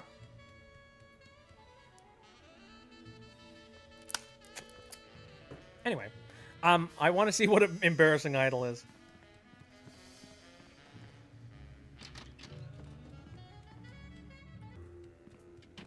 I just don't see how you can sing and be a judge. I don't think the public would swallow that. Hey, Sam, do my eyes deceive me, or are those our formerly hypnotized former child star acquaintances, the Soda Poppers? Yeah. Sweet jellyfish paste on a stick, you're right. What are the odds? Could we find another judge? What about one of those guys? I don't suppose either of you would be interested in being a judge on Embarrassing Idol, the hot new show where we make uncomfortable entertainment out of people's misplaced faith in their own singing ability. Oh, me! I promise I'll be completely unbiased in my abuse of the contestants. Fine. Take a seat. Goody! I get to sing! Welcome back to Embarrassing Idol. The judges are chomping at the bit, so say hello to our first contestant, Peepers. Am I blue? Who are you? Can I fly? Well, that Donk was a him. bit sloppy, but I particularly liked how you hit that high note. That always impresses me. I think you'll get my vote. I'm definitely voting for you. After all, you are my brother. Very impressive. Nepotism! You sound almost exactly like a sick cat being dragged through rusty farm machinery. But this is a singing contest, so I think I'll have to vote for someone else. Is there anyone else? Not so far. Yay! Bullcrap. Okay. Sam, you should do some singing or something. Hi. Hi. You got this stage set up awfully fast. You must have an army of minions to do your bidding. No, it's pretty much just me. I used to have a stagehand, but she went to watch the Myra show. All the more impressive then. Sawing the hole in the floor was the hard part. Very resourceful, this one. Just about to say nepotism. You and I share a brain cell. Freaking nepotism. How dare they? Anyway, how do you like working with celebrities? What's it like working with the Soda Poppers? Oh, the usual. They prance around and make unreasonable demands, but they knuckle under because they're desperate to be working at all. Same as the rest of us, really. Your bleak outlook is oddly refreshing. You could say that about retail. They wish and wish for things to be better, but unfortunately they're not. So... What can you tell me about the show you're shooting here? Embarrassing Idol, standard drill. Amateur singers with delusions of ability perform in front of a camera. Judges heckle them, and the public gets sick pleasure out of watching the carnage. Yes. I believe, yeah, Max is definitely the Simon Cowell of the situation. Can you give me some kind of insight into the arcane workings of the judging? It's pretty simple. All the judges have to agree on a winner. That's all there is to it. What kind of arbitrary criteria do they use to make their decisions? That's up to the individual judges. I channel the spirit of Hammurabi, the ancient Babylonian ruler. Then I pick you, Sam. Thanks, little buddy. Hey! Sounds good to me. Alright, what's the prize? What allegedly valuable prize is bestowed on the lucky winner? The winner gets a standard exploitation recording contract with a major label. If you're going to be exploited by the best. That's fair. Okay. Can I sing? Can I be a contestant? I often sing in the shower, and hardly anyone complains. Sure, we're pretty desperate for contestants at the moment. We had more, but they went in to watch the Myra show and we never saw them again. Highly suspicious. Okay, then. That seems clear. Thank goodness. Well, I'm sure you're very busy. You got that right. Yep. She looks pretty much dead from the head down. Okay. Well, I guess it's time for me... Let me look at the acid pit real quick. What's with the pool of water? It's acid, brain freeze. Don't you ever watch the show? Well, how dare... I was kind of more interested in the acid, immune shark. Yeah, she looks very tired. Very dead to the world. Also, Nova asked earlier what happened to the cow. Cow's in the other room. Yeah, we walked past it, so we know. Fascinating. Fascinating. Is it? It's just TV monitors. What are you doing in here? Wait. Well, well. Peepers, you underdeveloped former non-psychotherapist you. What a treat to run across you again. I'm not sure if I ever properly thanked you for hitting me over the head recently. Repeatedly. No gratitude necessary. Just doing our jobs. Sure. I certainly hope that they're doing better after that whole weird, head spinny kind of thing going on. Hey, look, they're watching Purple. Oh yeah, I love the Purple show. Purple Channel's my favorite. Actually, Green, I'm a little bit partial to Green. No, Blue. Blue is nice, which is kind of similar to Purple, but it's slightly different. How do you manage to hit those eardrum scarring high notes?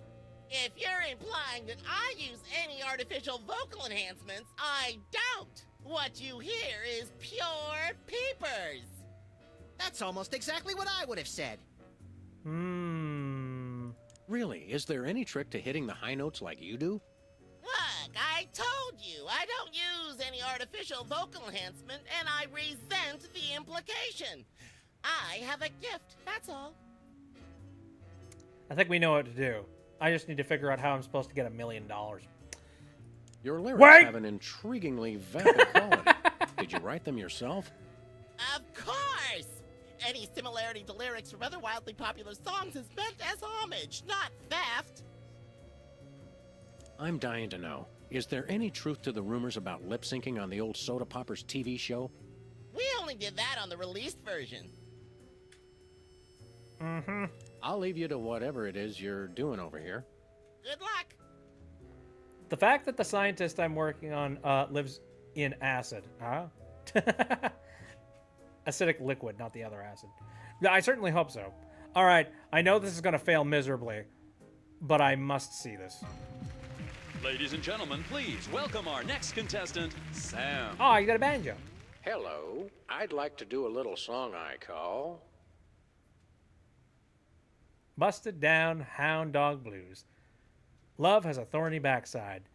Bottleneck on the freeway of doom. Just like someone else's song, only some...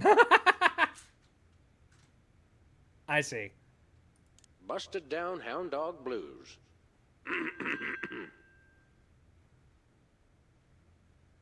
I am in terrible torment. I am unbelievably happy. I am cryptic and therefore deep. I am more successful than you. All right. Howling at that drippy old hunk of moon.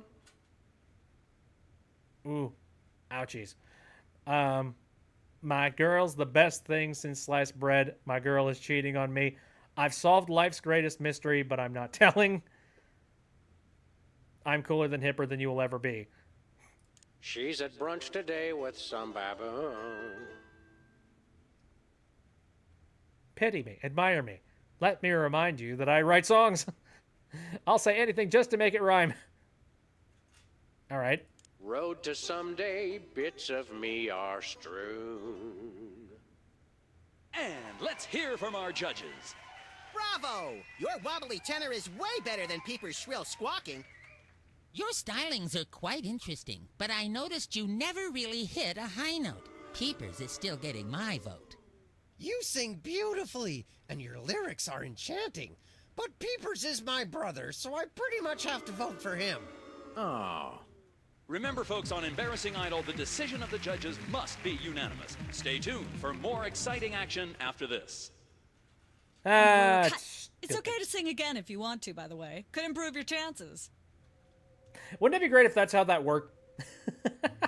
Like, oh, well, okay, we grilled the ever-loving hell out of you on American Idol. But at the exact same time, we appreciate your spirit. So try again. God, the singing. Yeah. Could use some improvement. I think I know what we could possibly do, though. Let's go to who's never going to be a millionaire.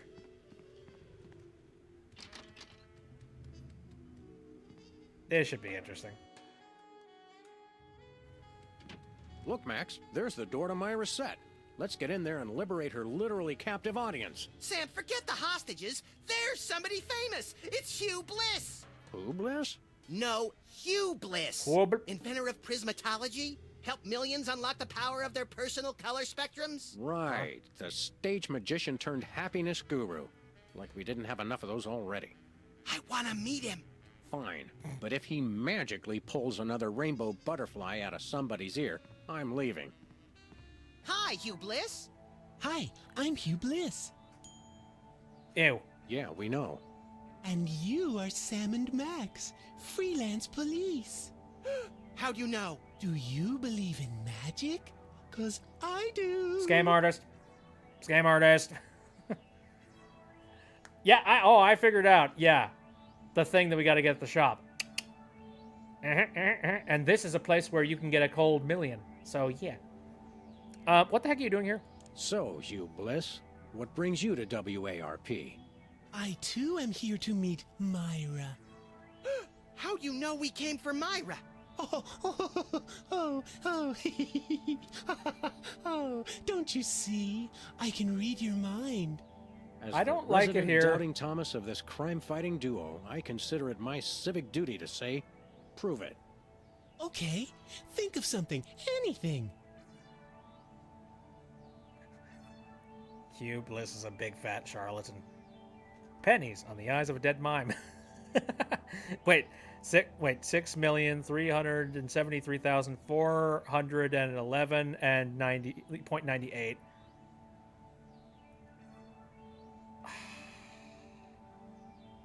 Enough of this ridiculous farce. Stop it. Do me. Oh my. And that's unspeakably depraved. Wait. Yeah, you got it. Wow, you're amazing. Okay, for a brief second, I thought it was just like nothing. Huh.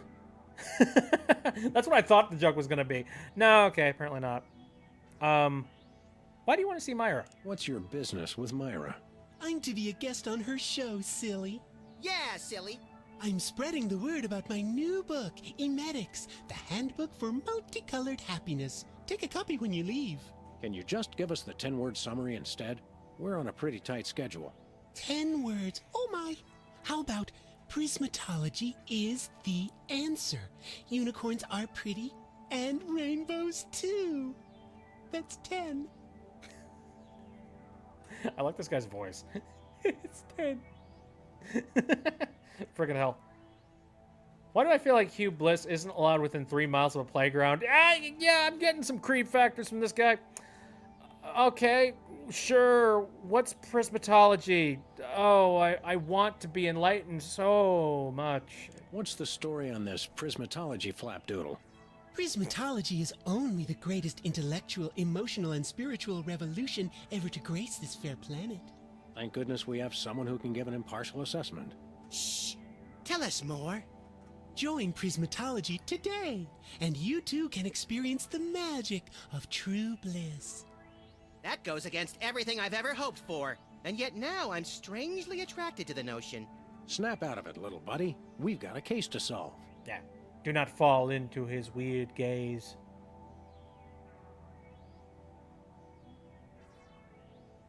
I'm sorry. Anyway. Alien. Oh, you think he might be an alien? Maybe. Maybe I can cover him in green and he would look a little bit like an alien. Possibly. Alien-looking ass. Right? Why does Max remind me of the conductor? Yeah, he's just as chaotically evil, I feel. All right, well, I'll think about that one.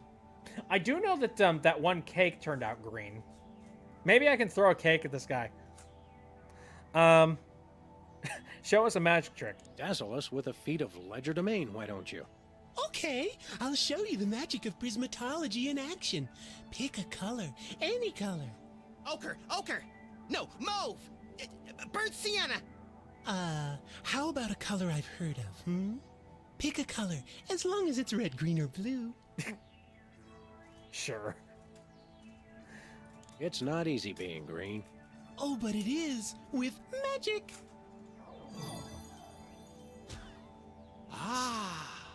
I know what you're thinking. Is it real, or is it illusion? I don't care what it is. It's awesome. Say, Hugh Bliss, can we get a picture with you for our scrapbook of instantly forgettable memories? Splendid idea. I wish I'd thought of it. Oh, and in fact, I did. Hence the camera. Now gather round. But how will you take the picture? By magic. Okay. Say, chocolate-covered puppies. Chocolate-covered puppies! So where's the picture, Magic Man? Oh, my. I seem to have misplaced it. Check your pockets. Maybe I left it there. Frickin' weirdo. Anyway. Sorry to interrupt your little joy fest, but I've got a situation here. Never fear, pretty lady. Hugh Bliss is here. Yeah. Anyway, our game show host went on Myra hours ago, and he still hasn't come out. Think you can fill in till he gets back? Can a butterfly fly? Yes, it can. Oh, what do I do? When a contestant comes to the podium, just read him a question from the card. Then, when he gets it wrong, insult him and tell him to get off the stage. Oh, no. Prismatology teaches us to love everyone, no matter what. Right, just read the cards. Okay. I still love you. Freaking hell. Ugh. Can you, like, turn a different color? You're freaking me out. Emetics. Life troubling your digestion? Reality blocking your passages? Expel your troubles with Emetics, the handbook for multicolored happiness. Already got a copy. I read it every morning on the can. Multicolored happiness indeed. Frickin' heck. How about another picture, Hugh Bliss? No! How about this? Instead of a new picture, we'll just recycle the old one. Save the Earth. Sure, whatever. Gather round. Well, at least it's the exact same picture. Okay, fair enough. Anyway, the talk show door can't. I'm sure I probably can't go in there at this moment. So, director's chair. Director. Sam, I've just deduced a vital piece of information in the case. That is where the director sits. And people say you've been mailing it in. Holy crap! All right, so I guess it is now our turn to attempt to. Wait.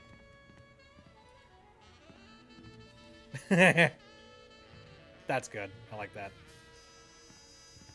Okie dokie. Well, I guess we'll get onto the podium, I suppose. We've got a contestant, people! Hit it! No screening? From somewhere deep within the bowels of WARP, it's Who's Never Going to Be a Millionaire with special guest host Hugh Bliss. Hi, I'm Hugh Bliss. Our first contestants are a pair of professional freelance police officers. They enjoy firing their guns randomly and running over things. Please welcome Sam and Max. Hello. Listen, Sam, they love us. Welcome. You know the rules. If you can answer even one question correctly, you'll walk away a millionaire. Start loading the armored cars, Hugh, because my brain's stuffed with enough worthless trivia to power a small Chilean village for decades. It's true. Okay, are you ready? Oh, happy day. It's an easy one. If a man sets out from the Horsehead Nebula in a spaceship traveling at thrice the speed of light, and his father leaves from Rigel 2 at the same time going half the speed, how many nanoseconds will it be before time paradox causes the first man never to have been born? I'm gonna go with my gut and say, Hugh Bliss. I'm flattered, but no, that is completely wrong. You lose! This is an outrage. I demand a recount. We do have a fabulous consolation prize, a copy of Emetics by me, Hugh Bliss. Oh, gee. No thanks. I'm content to leave with just my burning shame and newfound sense of inadequacy. Okay. Oh no, I Find insist. out which poor schmuck will be the next to blow his chance at millions right after these messages. Jesus Christ. I feel like we need to file a restraining order against this guy, and don't get me wrong, I like a nice cherry happy person, but like, this guy's just too much. Yeah, he's just kind of like, he knows all the answers, and he knows everything. And I feel he shouldn't. Anyway, I need to get the heck out of here.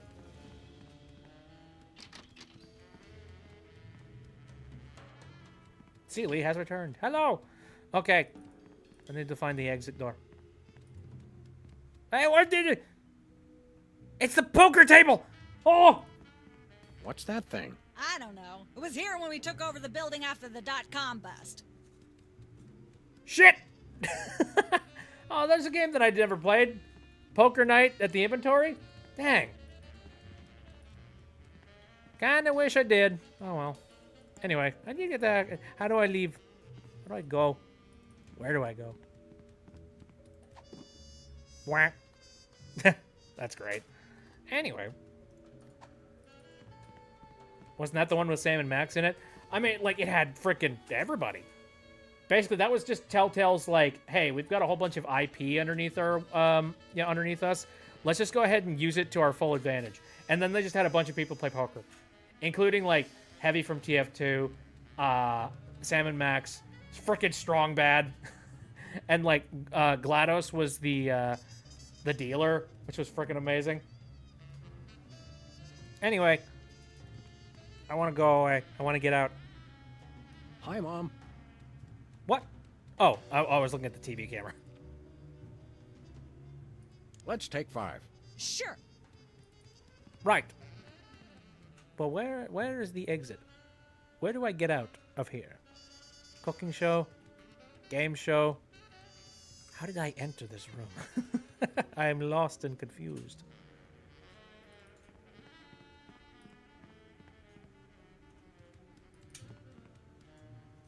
Yeah. TF2 Heavy, Sam and Max play poker together.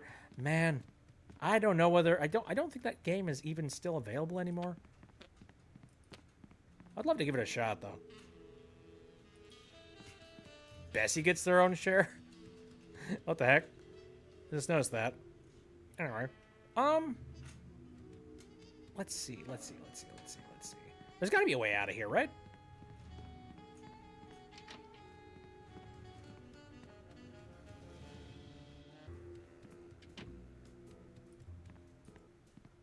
I don't think it is, unfortunately, which sucks. I love Poker Night games. Ah, man.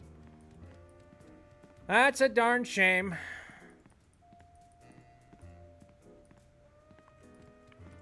Release me from this television show prison.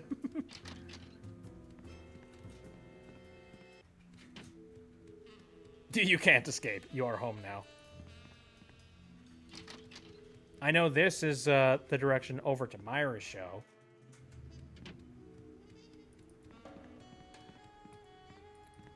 Only reason I really know about it is because I've seen clips of it online, and it seems kind of funny. All the characters get together. Yeah. Release us from this hell. I doubt they'll allow me to go through here, but... It's polite to knock. You do know we're taping a show here. Great day in the morning. It's Myra Stump herself! Yourself. Can we come in and see the show? Can you? Don't you mean... May we come in and see the show? That's much better. No, we're at full capacity. The only people getting in now are famous people who are appearing on the show. Mm-hmm. Your eyes look a little spirally. Are you feeling all right? Of course I am, sweetheart. By the way, when was the last time you brushed your teeth? And you should really be flossing. You certainly sound like your normal self. But why are you keeping everybody in there? I'm just doing what I always do. Slave and toil to put on the best show possible. It's just, after opening presents from well-wishers, I felt so compelled to make this show extra special. Slave.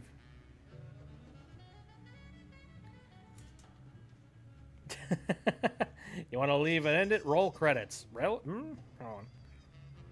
I'm gonna go get my autograph book. We'll be right back. It's too nice to stay indoors. You boys should go play outside. And you should stop making that face, dear. It'll stick if you're not careful. What face? Kind of already is. She's very much a Karen, isn't she? Yeah, I'd say so. Anyway, head off to the sitcom.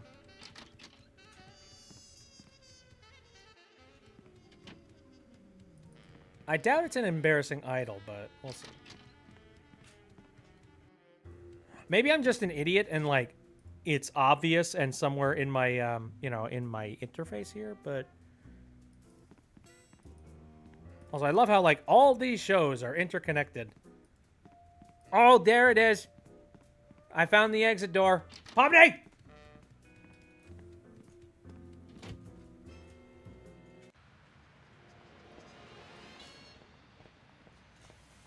Anyways, let's head over to Sybil's. Knock, knock, knock, knock. I got something stupid for you.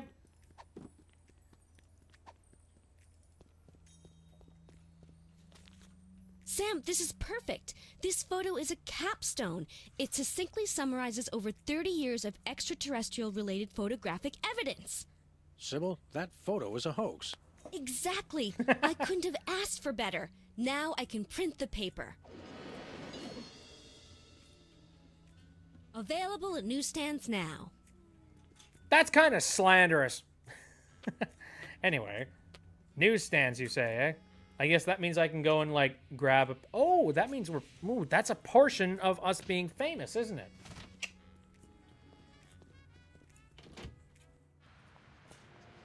That would make sense. Let's over to the newsstand.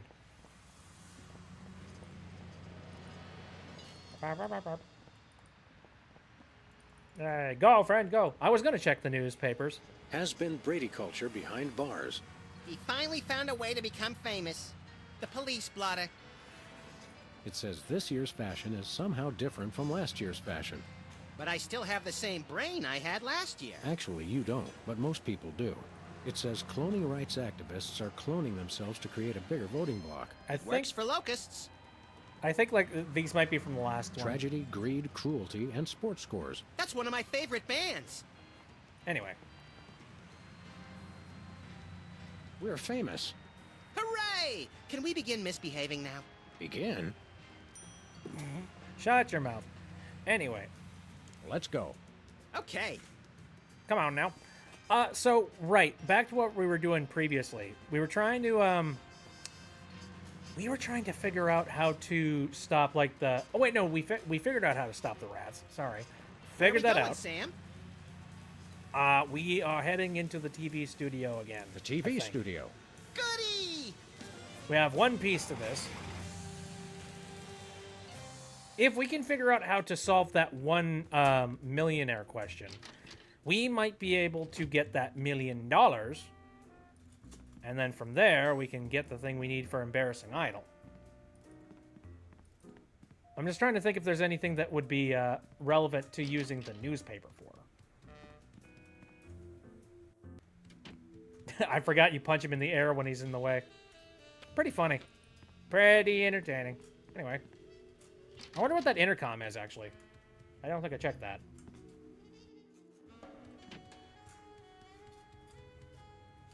Newspaper as evidence of a scandal.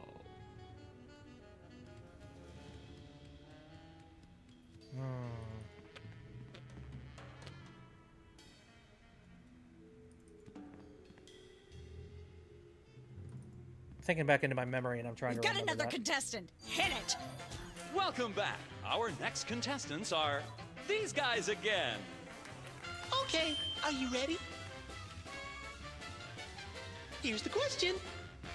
What is the mass of a solid dodecahedron composed of unrefined nickel 3 decameters to the side, rounded to the nearest milligram? I'm not sure, but I'll say false. That's not really a valid answer. You lose. We'll be right back after these messages. Well, dang it. Newspaper evidence of a scandal, eh? Alright. What would that mean then? Also, I'm trying to figure out what the heck I'm supposed to do with the casserole. What's that about? Or just like the food thing in general. There's gotta be something that we can do with that. Ooh, wait, the game show questions. Apparently, WARP can't afford armed guards for their game show questions. That's cheating, Sam. Good thinking. Don't get your pretty long ears in a twist, little buddy. The answers aren't on here. In life, there are no answers, only questions. Another prismatology credo? No, I read that on a cereal box. I'm seriously deficient in riboflavin, by the way. You're seriously deficient, all right. Definitely. Could we replace that with something else? Who was Fred and Barney's alien Fred on the Flintstones? I mean, I could answer that one, but... Nah. Nope.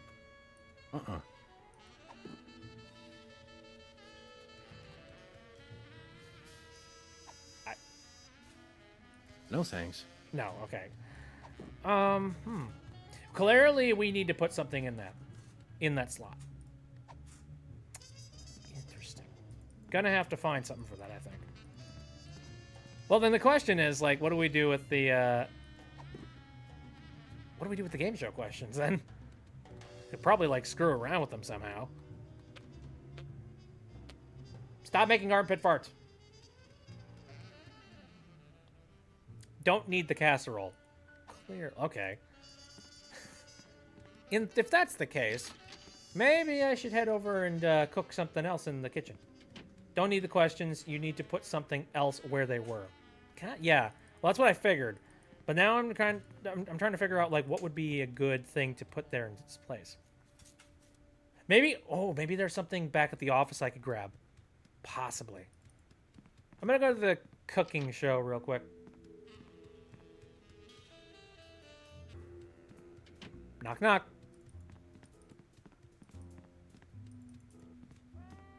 Pot. Welcome once again to Cooking. Thank you. What are we making? Today, let's try and make a cake. Today we're baking a cake. Let's visit our rack of ingredients and add flavoring. I'm pretty sure that's a pot, Sam. Max. Shush up. Anyway, so we're going to start out with making... Don't skimp on the lard. Adding lard. That's right. If you take the lard out of lard ass, all you have is ass. Well said, Max. Add some more lard. Skimp on the lard. That's well said. We're going to add a dash of lard. Don't skimp on the lard. That's right. Well said. A little bit of lard for flavor. Don't skimp on the... That's well said, Matt. And finally, a little bit of red dye number 2. Make sure... If there's... We've already got that thing we made before. No, I ate it while you were looking at the ingredients. Now, do we broil it, Sam? Right you are. And, through the magic of TV cooking show time, one gorgeous, delicious cake, ready to be binged upon or shared amongst friends. Oh boy, let's take it with us. All right. I don't know. I get this vibe that the cake is probably going to be more valuable because, like, it's the one thing that we can actually make in here that isn't a weird casserole. Okay. Well, this being said, and there's the books.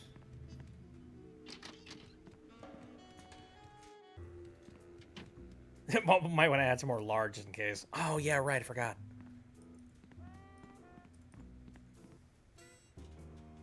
You also have to put something else on the cake, too. Oh, interesting.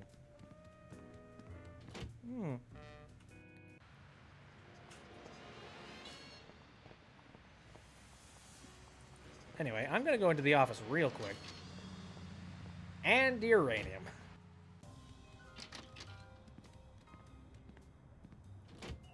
Anyway, any paper-worthy things in here? Nothing useful in here. How ironic. Of course not. Roadkill. We looked at the roadkill calendar. There's a bunch of pictures on the wall.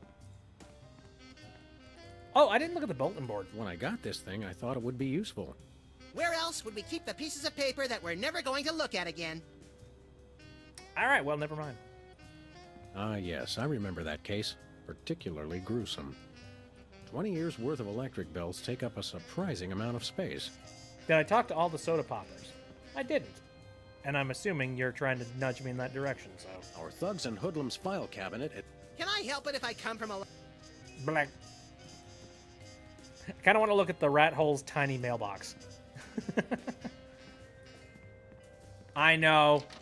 That's technically illegal. You're not supposed to be putting it, you know, looking at people's mail. I can't help it if I, like, you know, I want to have a little bit of fun out here. Where are we going, Sam? Heading back to the TV studio. The TV studio. Goody!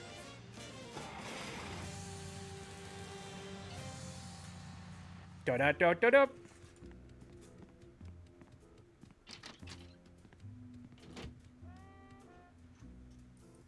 We have arrived back at the studio. Hello. All right. Last time we saw you, you and your diminutive former child star brothers were in the thrall of a megalomaniac hypnotist with bad hair. What have you been up to since then? Well, after you hit us over the head... Repeatedly. We our saved careers you. have taken an upswing. Clearly. Hey, being a judge on Embarrassing Idol is a tremendous opportunity. I'm feeling the magic already. All right. What can you tell me about this contest you're judging? Not much to tell. People sing, we judge them. You want to know more? Ask the director. We judges don't have to concern ourselves with operational details. Tell me about the criteria you use in judging a singing contest, such as this one. I'm a stickler for technical proficiency. Usually I look for a high note.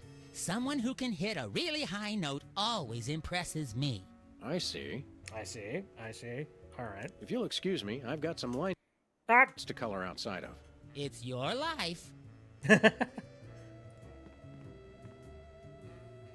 Okay. What kind of perks do judges get? What kind of perks go with this gig?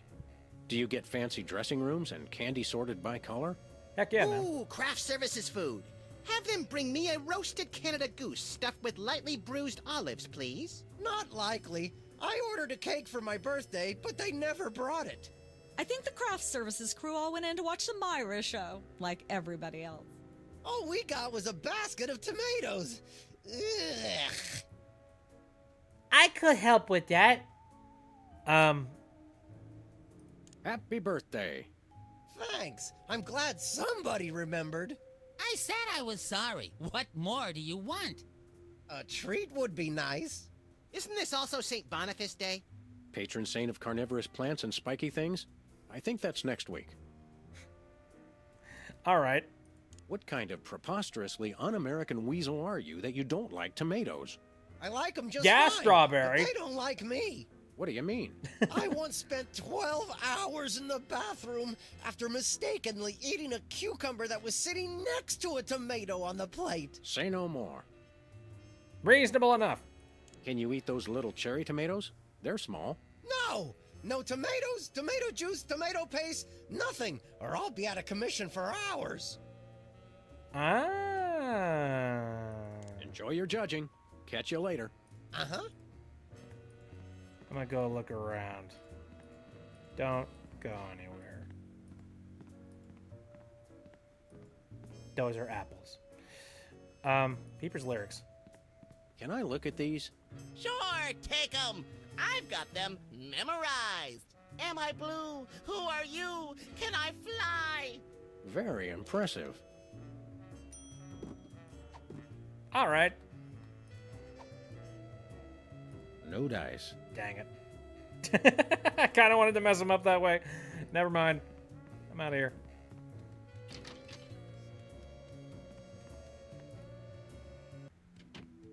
Yeah, don't think about it too hard. Anyway, excuse me.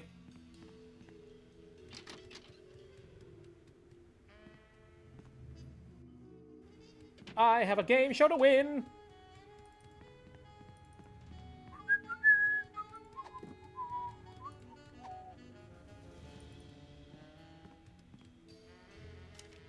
Hey, a perfect fit. Yay. We've got another contestant. Hit it. Welcome back. Our next contestants are these guys again. These goobers. Okay, are you ready?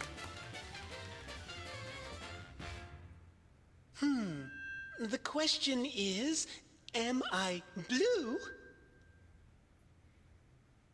No. No, Hugh, you're not blue. Oh dear! You are very oh green. Me, oh my!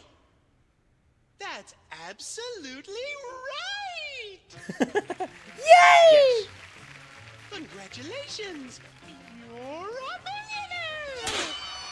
Yay! Filthy rich!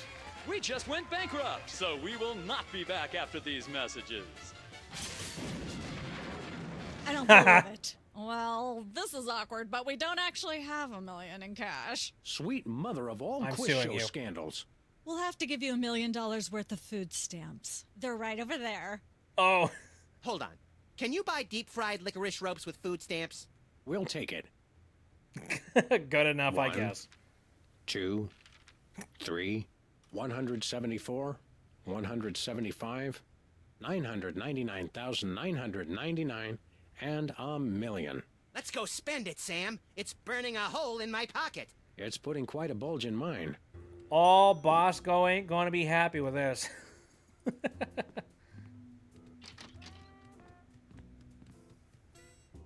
Very good timing on that one. Yippee!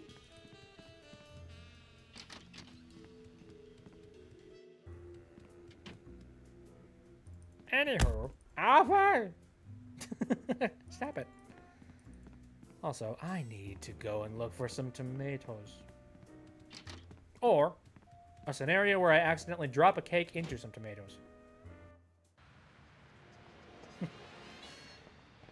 Anyway, maybe, actually, well, Bosco has ketchup.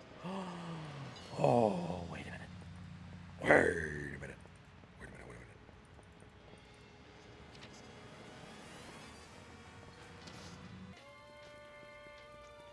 Hello. Hello there, sir. Hello, sir. What ho, old beans? Anyway. We want to buy something. Yes, Quite so, quite so. Yes, quad. We come bearing 1 million American dollars. Now hand over the voice modulator. Blimey, food stamps? Well, I suppose I must accept them. Balderdash government conspiracy. It's hogwash. How dare Complete card swallow. Here then is your chemical-based voice modulator. This is a helium balloon strapped to an inhaler. But it works. Trust me. Trust me. Holy chipmunk, Ari is warbling out of a souped-up 78-speed turntable. It works. Thanks, Bosco. Awesome. Now, while I'm in the area, no. Yay.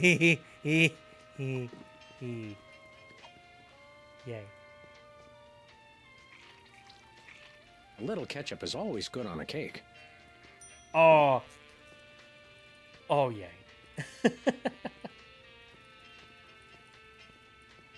Alvin!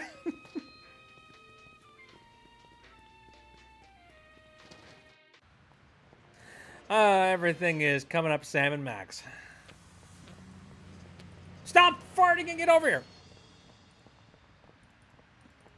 Where are we going, Sam? The TV studio. Goody! Let's rock!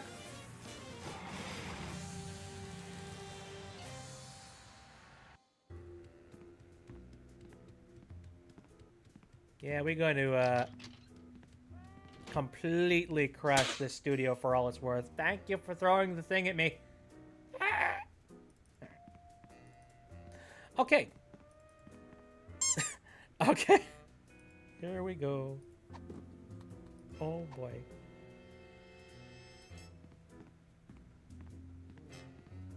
Happy birthday. Oh boy!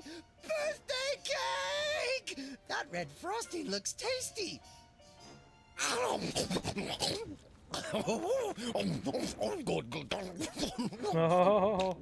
Excuse me. Boy, that was really, really, uh-oh.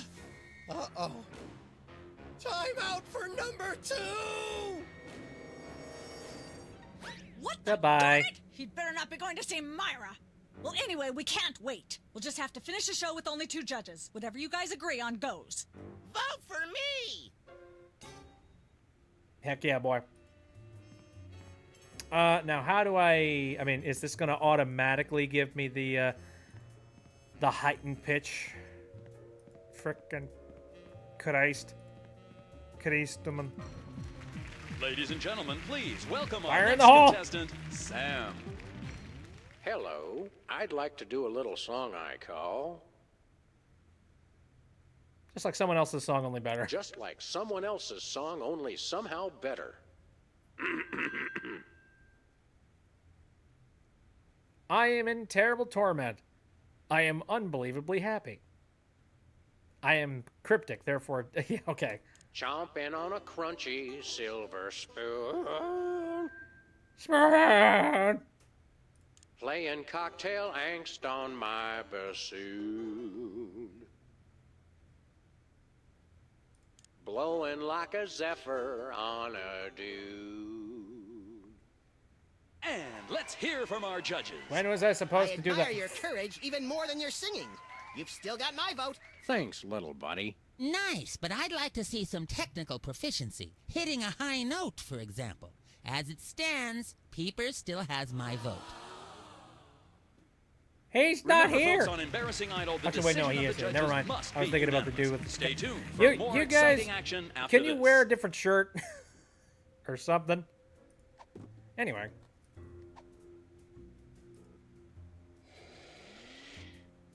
Testing. 1, 2, 3.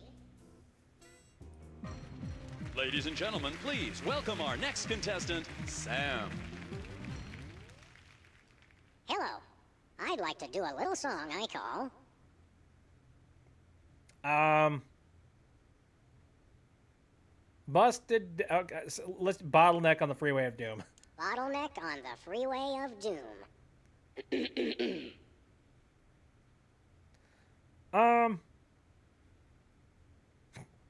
Cryptic and therefore deep. May the starfish justice not impute. Yay! All right. Thinking about the rings on the great raccoon. All right. And so I wrote this extremely catchy tune. And let's hear from our judges. Your moribund crooning is far less offensive than Peeper's excruciating slaughterhouse squalor. Thanks. You really nailed that high note. Whoa! And you're less sloppy than my brother is. You've got my vote. Hey! All of the remaining judges have agreed. We have a winner. I'm an idol, folks. Congratulations, Sam. Here's your recording contract. In Bottom Records. It's like a dream come true. Great. Specs, I'll get you for this if it's the last thing I do. Right after I get back from Mount Rushmore. Rushmore? I'd better go after him. I just remembered. I have to feed my goldfish. Are we still taping? Be sure to join us next time on Embarrassing Idol.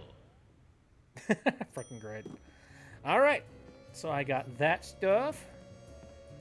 So far, I have been in a, a controversial situation. I've got a recording contract. Oh, how famous do I gotta be? Oh, I suppose the sitcom. I haven't done the sitcom yet. So let's see what I need to do in order to, succeed in whatever sitcom thing is happening here.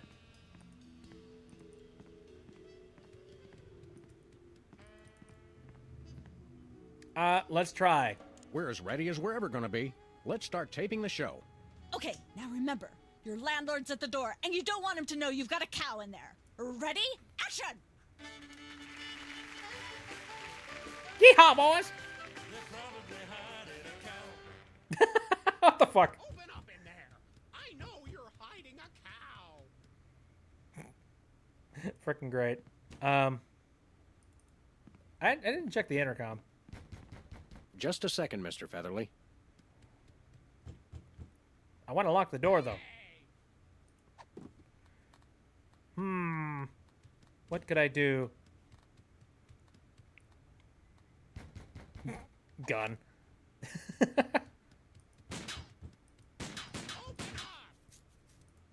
Okay, never mind.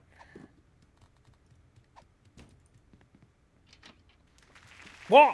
Now, all right, I know you've got a... Oh, for pity's sake, this Well. will never work if you're not even going to try to disguise the cow! Cut! Amateurs. Understood. Let's get the set back the way it was. Okay. All right. Let me try that again. Let's have another go at that. Okay, now remember.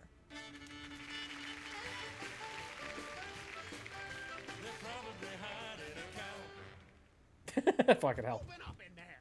I know you're hiding a cow. No, I swear I am not hiding a cow. No worries. It's fine. Let there be light.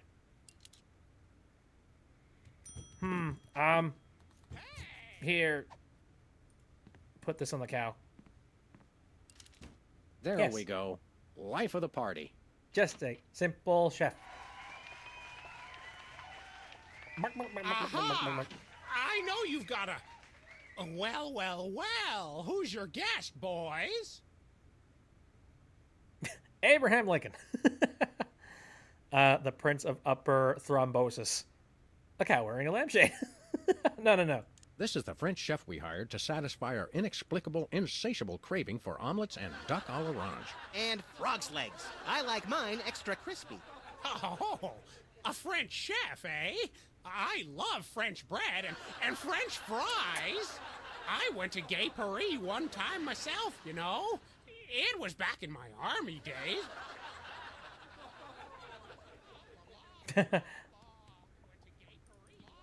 All right, now he's having a little bit of a conversation. We need to probably hide that. How would one do that? Just put shaving cream on top of it? I don't know. No can do. Okay, never mind. These are all thesauri. English major. Shut your mouth. Cactus? Ah, Hey, Galactic. nature. Oh. Can we take 5? Oh, for heaven's sake. Oh, oops. Cut! Sorry. I didn't mean to leave. My medication makes me sleepy, so I'm nodding off. Okay. Hey, that's totally fine. There will be VOD, so that's a good thing. Thank you for coming in, Nova. Also, I noticed that this thing is being propped up by a, thing here. So what do we do? I mean, I don't know. I don't know what the next step is going to be. What's the plate about? I shouldn't fool with the set while we're not taping the show. Okay, so the plate is definitely a part of it. I miss the 70s when you could get away with stuff like that. Okay. Hello? Hello. Oops. Okay, well, let's go ahead and Remind me what that charming... Oh, blah, yeah. blah, blah, blah, blah, blah, blah. Let's have another go at that scene, shall we? See if you can squeeze in some gross. Gross out humor? Understood. They're probably hiding a cow. Open up in there. I know you're hiding a cow. Let there be light. Oh, dear God. No, must hide cow. Bonk. There we go. Life of the party.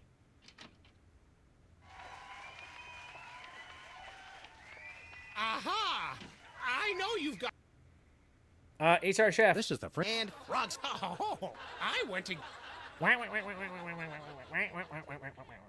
Okay. Well, anyway, I'm gonna grab this plate. Goodness, who left this lying here? Yup. I'm thinking, maybe it'd be a good idea to... I noticed there's the television How over here. convenient. This way we can shoot a TV. And if the show... Best leave it... Okay, never mind. Okay, played.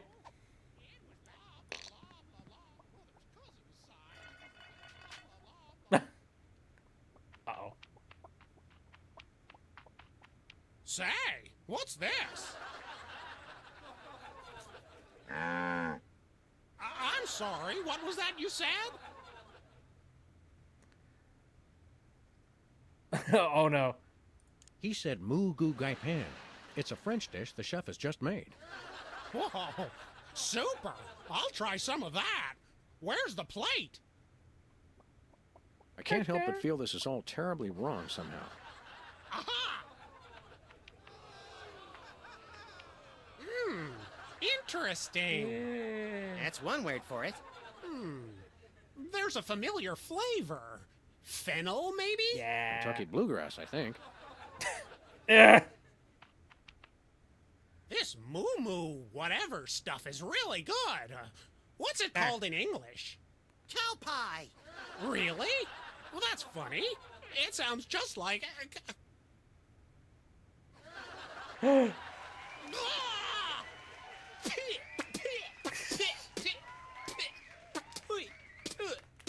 Oh no. Now? Better get the serious toothpaste. Zoom in and cut. Da da da da da Those da. gold. The network is going to love it. Naturally. I'll be in my dressing room refreshing my muse. Don't call me for at least an hour. Freaking stuck up Nice chicken. work, you guys. Here's a clip for your reel. Thanks. Hey. Let's get the set back the way it was. Okay. So, I got me a demo reel. I got me proof that I've been in a scandal, and I've also got a contract underneath my wing. If I'm not able to go into the frickin' like, if I'm not able to see Myra at this point, I don't know what the heck. Gross, but kind of funny, just like a lot of television.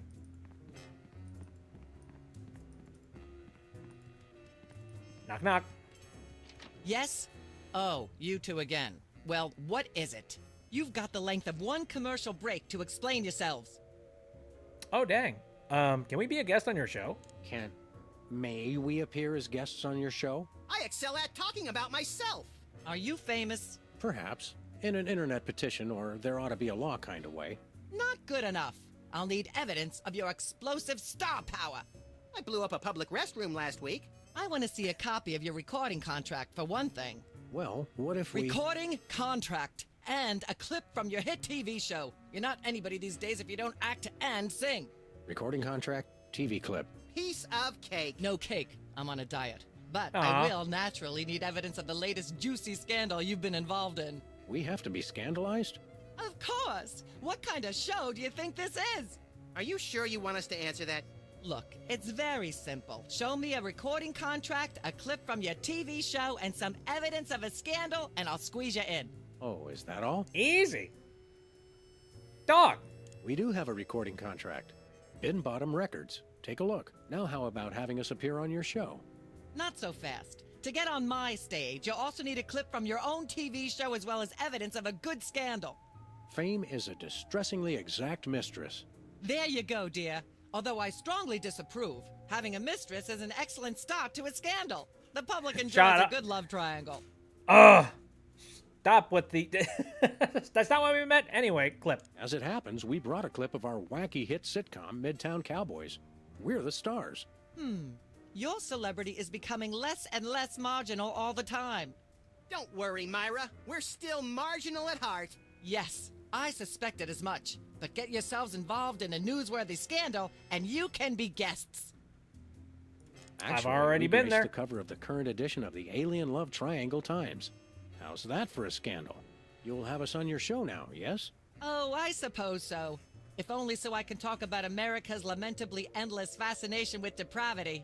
Yay! Naturally, I will expect you to be on your best behavior and agree with everything I say and answer every question I have and don't interrupt and keep your elbows off the table and use your indoor voice. What about... While you're on my show, you stay in your seats at all times. You do not interrupt me when I'm talking, and you treat the audience with the utmost respect, even if you become less sure with each passing year that they deserve it. Now, Karen. I'll call you on stage in a minute. Gosh, Max. Celebrity is just a never-ending set of arbitrary goals one accomplishes to appease a dismissive and distracted, if not entirely absent, authority figure. You I don't got know it. if I agree, Sam, but I've begun my decadent slide into a depraved personal hell just in case. It's gonna be looking out.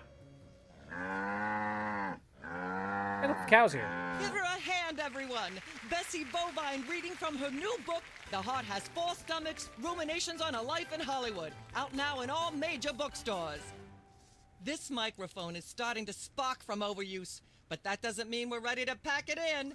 We've got the stars of the not-quite-canceled sitcom Midtown Cowboys, who also happen to be the winner and judge of TV's Embarrassing Idol. Ladies and gentlemen, Sam and Mac. Hey! Hold the hayride, little pal. That bear seems more than slightly hinky, in the mesmeric sense of the term. Shadier than a fat man's ankles. Let's take it down like ducks in a gutter. Hold it! My guests sit at that end. But that bear has got you... Sit!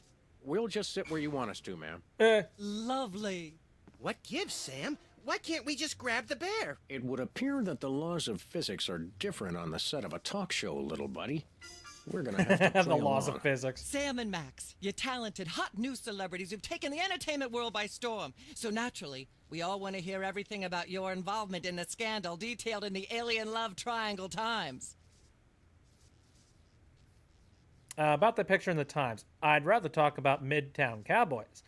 I'd rather relive my embarrassing idol glory. I'd rather talk about the bear. Let's just follow along. No, nothing crazy going on here. Yeah, let's talk about that picture in the Times. There's something you should know about that picture in the Times. I'm not sure I want to know anything more. Maybe you big Hollywood types thinks it's funny to flaunt your polyplanetary pickups. You but the rest asked of us me find about that. Alien love triangles, frankly, disgusting. But the photo is not quite what it seems. How so? That's no alien. It's Hugh Bliss. That's not us. There was someone else involved. How do we spin this?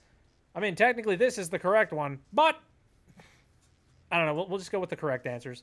It's not a picture of an alien at all. That's Hugh Bliss. Hugh Bliss? The highly respected founder of Prismatology? Don't be ridiculous. Why, I've had him on my show before, and he certainly isn't green. What are you really hiding? You're full of garbage. I'm scared of being buffeted by another gust of Hurricane Myra? Flattery will get you nowhere, mister. I don't know about you, audience, but as a girl, I was taught that flattery was the worst possible way to blah, blah, blah, yak, yak, yak. Blah, blah, blah, blah, yak, yak, yak, yak, bloody, bloody, bloody, bloody, yakety, yakety, yakety, yakety, yakety, yakety, yakety, yak. Put that away right now. Blah, blah, blah, Okay. yak, yak, yak, yak, bloody, bloody, bloody, bloody. Do you have any idea what this is? Unwise in front of a live studio audience. But it's the only other projectile I got.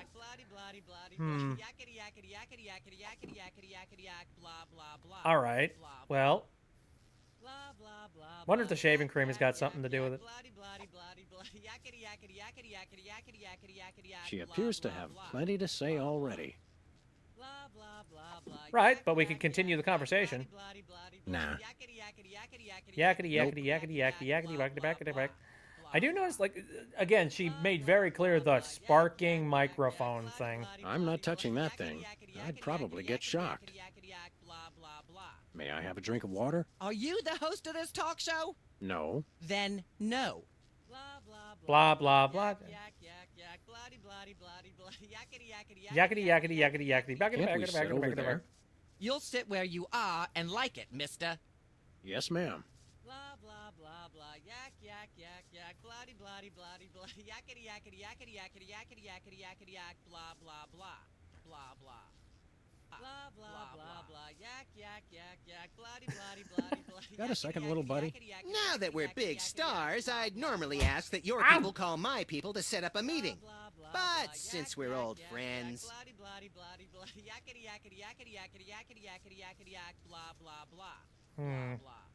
We've got to stop this TV program. Stop it? It's the greatest moment of my deeply superficial life. Nonetheless, we'll be trapped here forever if we don't do something. Look, unless you take out Myra or that bear, or both, you'll never stop it. I say, relax and enjoy the unreal, soul-hollowing ride. Frickin' hell. The real threat here isn't Myra at all. It's that bear. I know. Nothing that cute should be allowed to exist. It has Myra in some sort of hypnotic thrall. You made that word up. Possibly, but that doesn't make it less true. According to the ultra-strict rules of talk show reality, we're stuck sitting over here, possibly permanently. At least it's comfortable. True, but we can't do much from here. Celebrities don't always have to do things for themselves. They perform and have people do everything else for them. Ah, what a life. What a life. Never mind. Then I shall return to the warm womb of manufactured celebrity. Weird way to put it. Anyway. Yakety, yakety, yakety. Oh my god. Alright. So, can't go over to the lawn chair. What if the voice modulator would do something? Testing. 1, 2, 3. I'm not touching that thing. Dang it. How about you use it? Dang it. Testing. 1, 2, 3. So technically I can use it, it's just not useful in any way. You want to huff? Testing. 1, 2, 3. Perhaps if I, like, use the voice modulator with the microphone. Testing. 1, 2, 3. No, that microphone is, holding strong. All right. All I can think is, like, the shaving cream for some reason. I don't know how or why. No thanks. You look like you could use a shave, Myra. Wow! Well, I never. Jesus! All right. What about this? No dice. Nope. No can do. Ain't doing it. Nah. I'd like to shave that skeevy little puppet bald, but it's too far away. Also, I haven't got a razor. Okay. I haven't tried anything with that bear yet. Unwise in front of a live studio audience. But you're doing a lot of other weird stuff. Shaving cream? I'd like to shave that skeevy... Oh, okay, never mind. Wait, I already did that. Game show questions? I can't get close enough to do that. Not that I'd want to, anyway.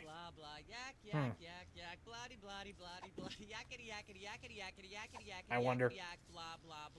Dang it. Testing. 1, 2, 3. Shaving comment was out of pocket, though. Agreed. Ah, you blah, blah, blah, blah, yakety, yakety, yakety, yakety. Like, I noticed that, like, there's a book that's holding up the desk, but I really doubt... That water glass has got to be something.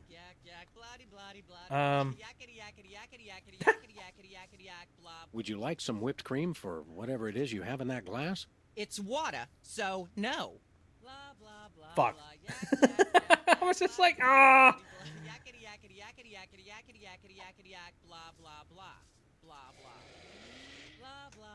Testing. 1, 2, 3. She's sharp as a tack, I'll tell you that. So I can't shoot anything. Can't use the tear gas launcher.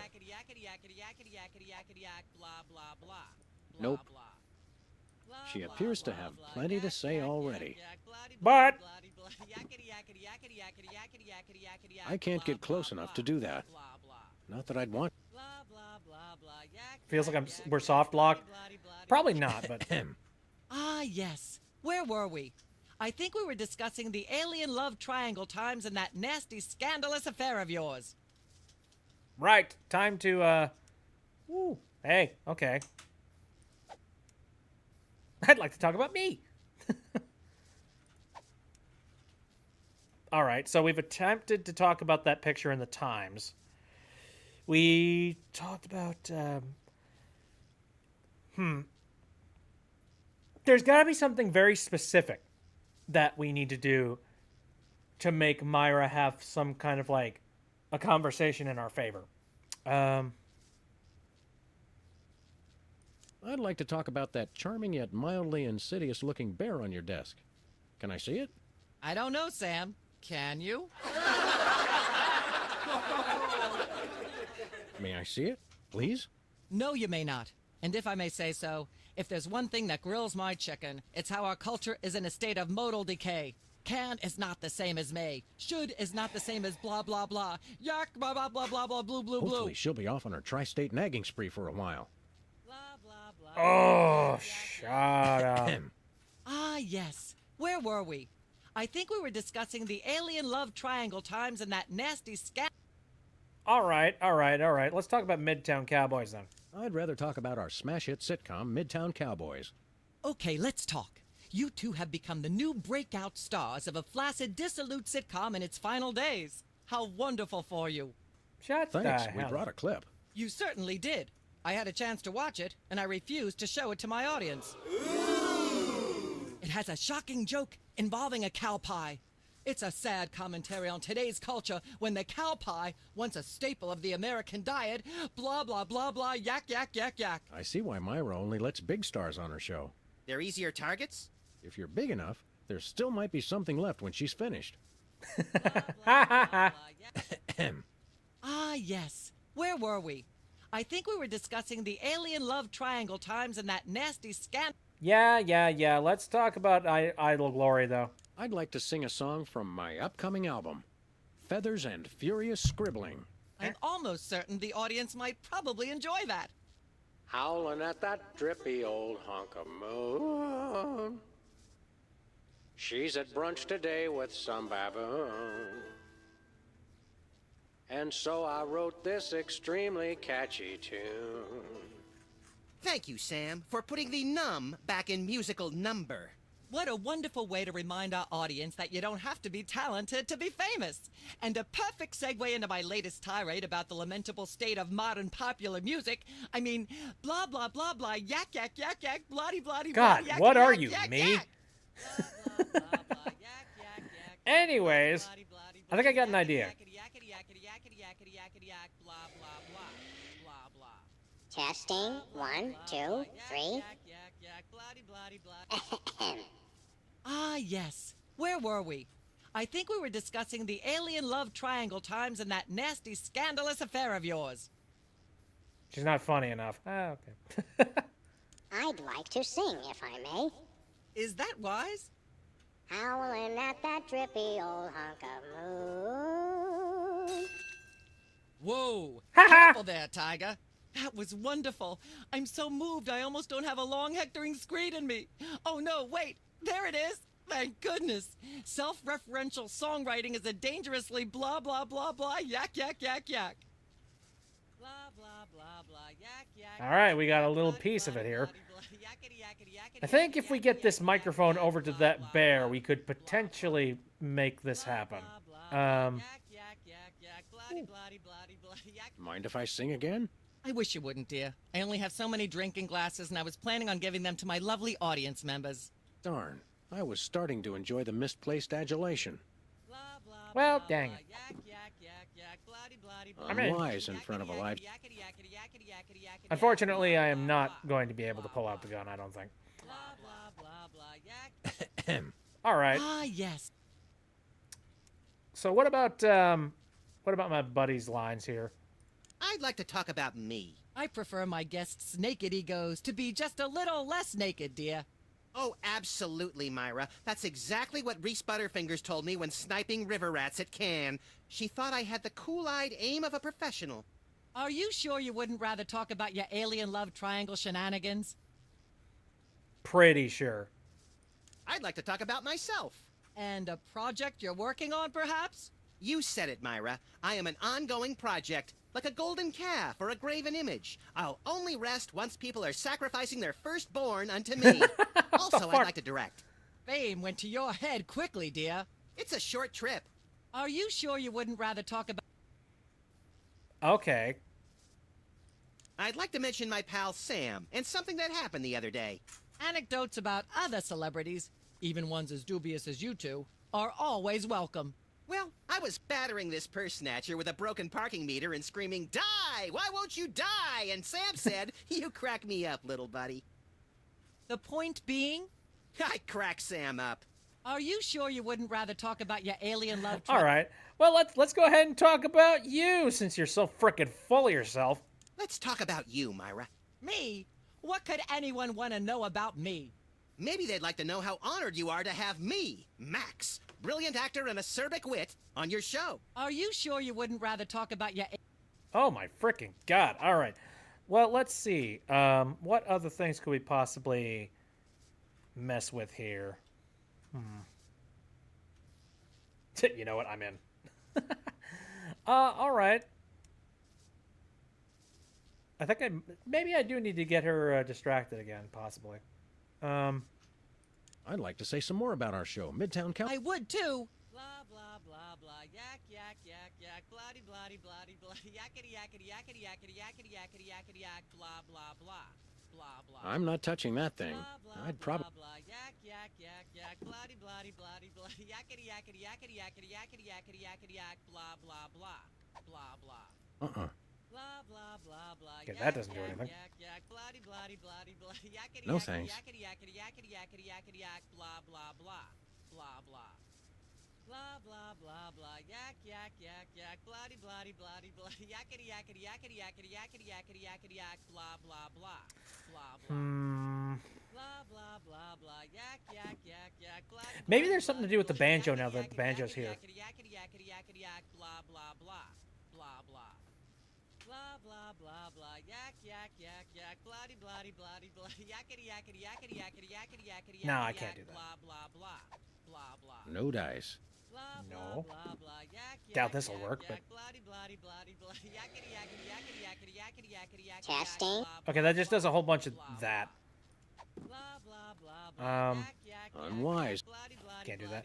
And unfortunately, will not be allowed to do this. Put that away.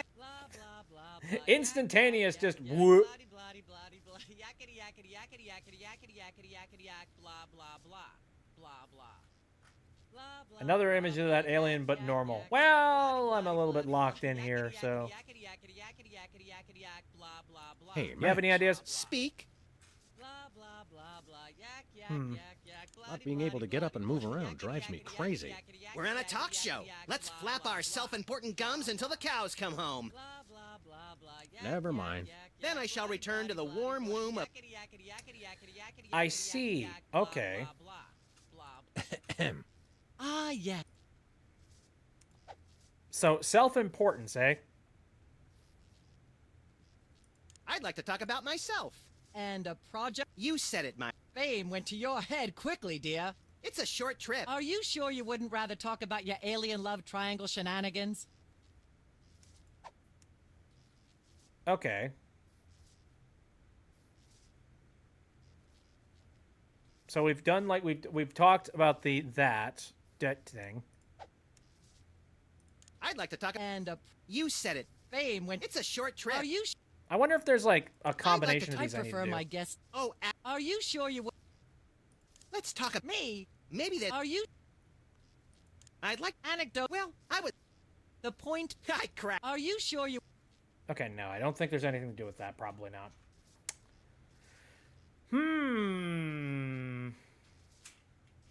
Oh, okay, thanks for coming in, Galactic. I appreciate it.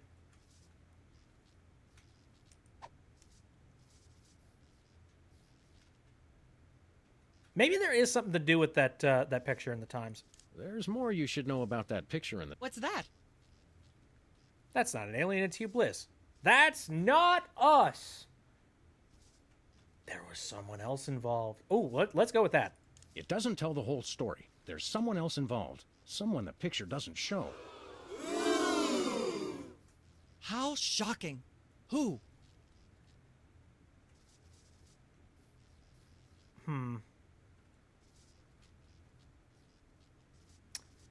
Philo Pennyworth. One of the soda poppers. Bessie the cow.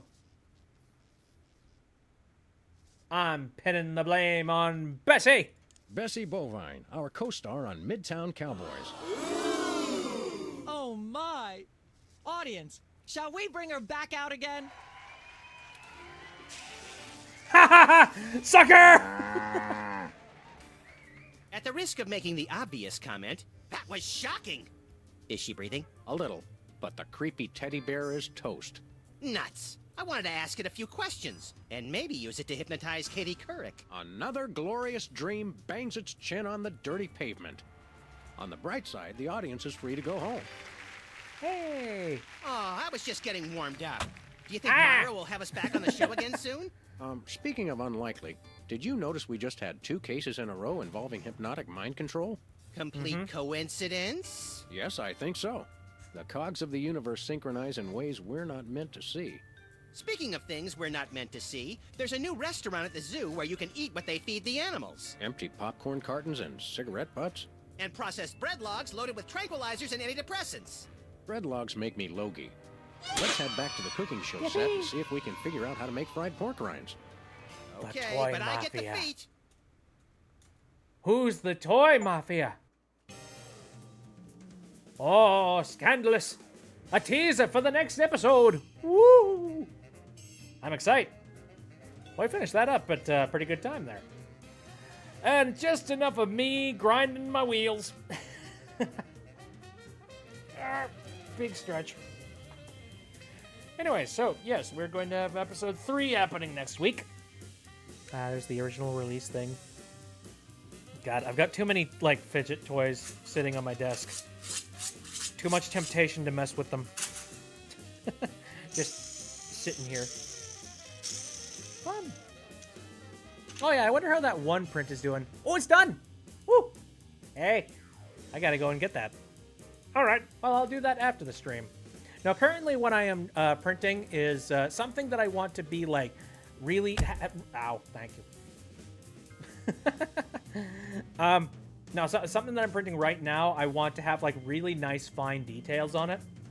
And in order for me to be able to do that, I need to print it at, like, 0.25 millimeter thick.